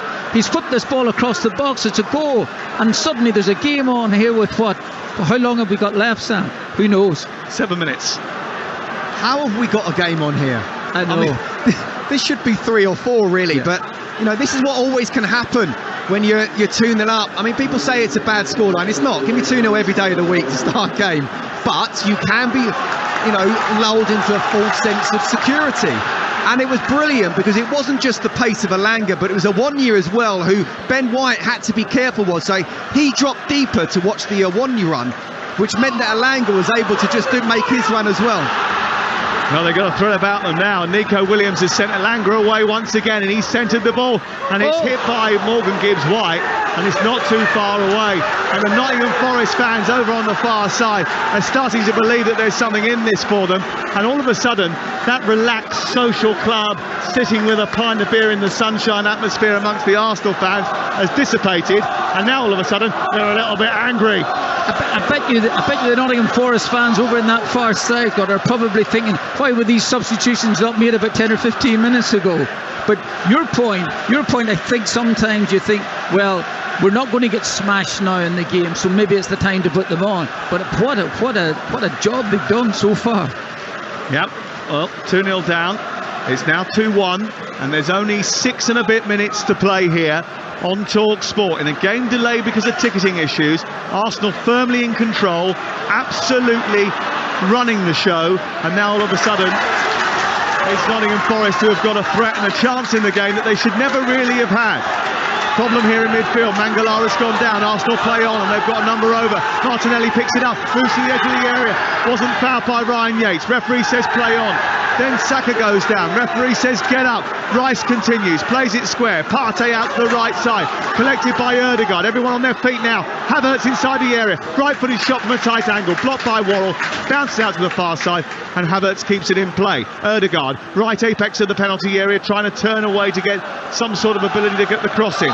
Gabriel about to come on for Arsenal, who lead by 2-1, but this is not now as simple as it looked 5 minutes ago. Steve Cooper looking to get Chris Wood warmed up as well as they go for an equaliser. 6 minutes to play, nothing ever certain in the Premier League. Welcome back. Tomiyasu gets a 1-2 with Martinelli, back into Martinelli, deflection from Mangala, bobbles back into the arms of Matt Turner, and all of a sudden we're in a basketball game. We have a game on our hands. We have an atmosphere right here. You're right, everyone was sitting there just sucking their beer, that's enjoying it. Now, whether it's positive or negative, everyone has started to almost times it by 10 with the volume. And I don't know, you tell me, Martin, if I were Steve Cooper, I wouldn't change a thing. Not at all, absolutely not. You're going forward now. Arsenal are actually on the back foot. Sorry, Sam, just going to be interesting to see who Gabriel comes on for. Is it another Martinelli? Martin, there you go. That tells me exactly, very much on the back foot, and they want to try and see this game out now, which is incredible to be saying.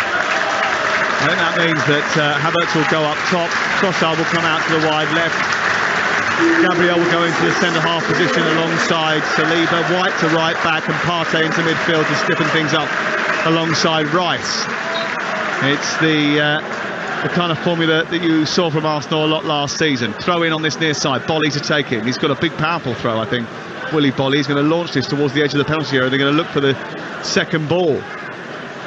2-1 with 4 minutes to go.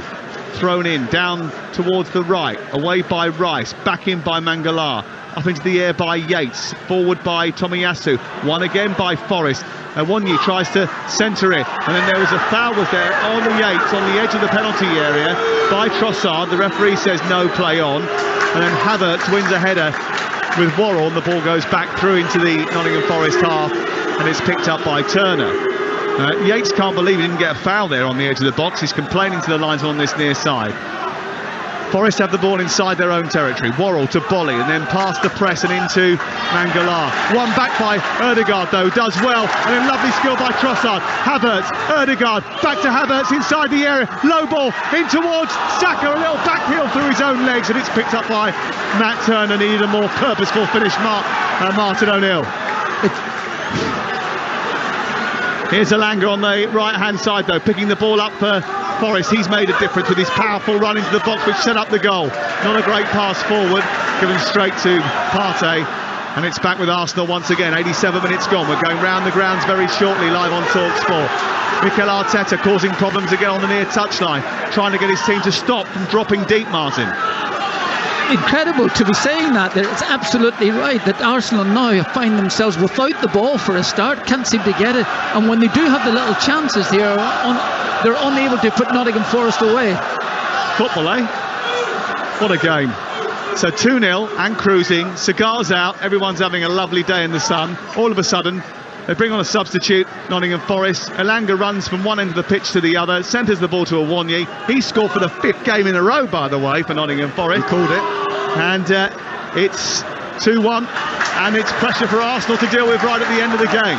2 minutes to go live on Talksport. We'll bring you 450 of these beauties over the course of the season. Make sure you stick with us. We've got more football than anybody else. Here is Rice, deep inside his own half, across towards the right-hand side. Anthony Joshua in action tonight as well. The boxing live on Talksport from 9 o'clock. Join us for that. The Sunday session from Stamford Bridge tomorrow, 1:30.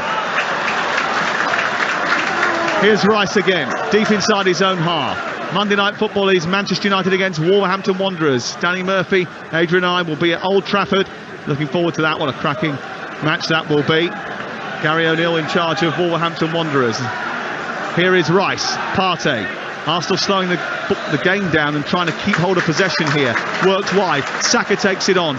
2 inches from the right touchline. Takes on Nico Williams. Moves up deep into the Forest half. Centres it. Ødegaard just holds on. Plays it wide right. It goes towards Ben White, but it didn't reach it because Williams did brilliantly. And now he fires it up to Awoniyi, who's got to hold the ball up here. And he does so well with his powerful frame. Shrugs off White, then Saliba. And then the ball goes over the top for Elanga to chase. And Gabriel has to backpedal and clear towards the far side. It goes out of play. No, it doesn't. Awoniyi holds on to it instead and keeps it in, but now forces the throw.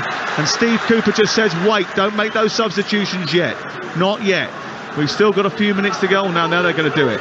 They're going to change. They're going to go to a back four, take off Worrell, bring on Chris Wood, throw another one up top, Martin. Why not? You might as well go for it. You're in the ascendancy at this moment. Arsenal are on the back foot. Arsenal are a bit nervous, and so are the crowd. Czech Koyate is coming on to replace Mangala in the middle of the park. And going for it now. Arsenal fans being urged to get behind their team. But there is a tentativeness about Arsenal that hasn't been there all day, a nervousness, an anxiety inside the stadium as they kick it clear. They'll be more anxious now. 7 minutes of added time. Havertz has outpaced Bolly. He's got away from him. He's burst into the box. But Aurier has got back and hooked it clear before Havertz can pull the trigger, and it goes out on the far side, and it's away for a corner kick to Arsenal. Should he have got clear there, Scott? No, I don't think so. I think it was great defending from Aurier there, just tucking round. Havertz did actually well getting past the first man. But yeah, in the end, it was a 2v1, and I think good defending. Look, Forest have to be careful, but look, we're in the injury time now. We've got 6 minutes, 6.5 minutes left, plus maybe, that's the minimum, don't forget. You kind of just have to go for it. If they're left one-on-one, so be it. We might just be finished before 3 o'clock. The ball swung in towards the near post, headed away by McKenna. Back out to the far side, it goes out for an Arsenal throw. Might have been some suggestions of a handball by Kai Havertz as he brought it down and ran from the halfway line there, Martin. I don't know whether it would have counted had it gone in, but because it didn't, VAR can't get involved, so they get the corner anyway. They got the corner, yeah, interesting, Sam. Ball is on the play over on the far side. 2-1, 91 minutes, live on Talksport. And a strange end to the game that Arsenal had bossed for so long and all of a sudden now don't have control of. They lead and they may well get 3 points. Arteta coming over towards the near side and asking the fourth official a question. The ball thrown into the box but cleared by Nottingham Forest. Wood up towards Awoniyi. Did it go out of play? I think it did on that far side. It's away for a throw into Arsenal halfway inside Nottingham Forest territory. Look, Alanga made the run for the goal, but Awoniyi coming on, I think, has made so much difference. He's been able to hold the ball. He's got that strength as well as pace, something that Forest didn't have up until he came on the pitch. Well, goals were such a big issue for them, but if you look back at the statistics from last season, they scored so many towards the end of the campaign, and Awoniyi being part of the team towards the end of the campaign made a huge difference to them. 20 minutes ago, Sam, you would have got long odds on Arsenal wanting the final whistle to be blown immediately. Now they're craving it, they're hoping for it as we go into the final 5 minutes of stoppage time here at the Emirates Stadium. It was delayed, the start, because of a ticketing issue, but it certainly hasn't emptied as the game has gone on, because there is still jeopardy in the game, and that's the beauty of football, isn't it? The fact is, it's never over till it's over. Rice loses the ball, picked up by Wood now, 10 yards from the penalty area. He's given it away, and Trossard turns it over and charges upfield, fancies himself in a foot race with Koyate. Koyate goes towards him, but Trossard's going to get there first. Down the left-hand side, turns, fires the ball centrally. Ødegaard with Saka outside him. Ødegaard's going to hit it, and he tried to go for glory when the more sensible option was to take it out towards the right-hand side. And I think that's a little bit of naivety there from the captain, because he just stopped and turned and fired it to the right-hand side. Saka was waiting. Absolutely agree, and you can see Mikel Arteta as the run that Trossard did, amazing run, really powerful, also showed his strength, passed it inside, and Mikel Arteta was saying, right, just keep it, calm down. He had the shot, Ødegaard, he didn't need to, but still Arsenal have got the ball where they want it to be, and that's deep in Forest half. Brighton, Luton, Everton, Fulham, Sheffield United, Crystal Palace and Bournemouth, West Ham to come here as we go round the grounds in the Premier League, the EFL, Sky Bet Championship League 1 and 2, and a full classified check with Adrian after 5 o'clock this evening. The phone in from 5:30 with Gabby Agbonlahor and Jamie O'Hara. The Mark Goldbridge show later on tonight as well, before the boxing takes centre stage at 9 p.m. The perfect way to spend your Saturday. Talksport, and Sunday too, and Monday and every other day of the week. Free kick. Almost like a short hockey corner for Arsenal. Yeah, but Havertz has just won the free kick, and they're going to keep this ball in the corner as much as they possibly can. 3 minutes of added time still to play. Arsenal keeping the ball in the corner to run the clock down. At the Emirates. Against the Nottingham Forest team, who were barely in the game for, 75 minutes? And Alanga has just won the ball on this near side. And is it going to be a free kick? It is here on this near side. And this is a free kick, a yard in from the right touchline, 12 or 13 yards out from the penalty area, and an opportunity here for a set-piece chance to create something for Morgan Gibbs-White. All of a sudden, those nerves that were starting to rattle are jangling amongst the Arsenal support.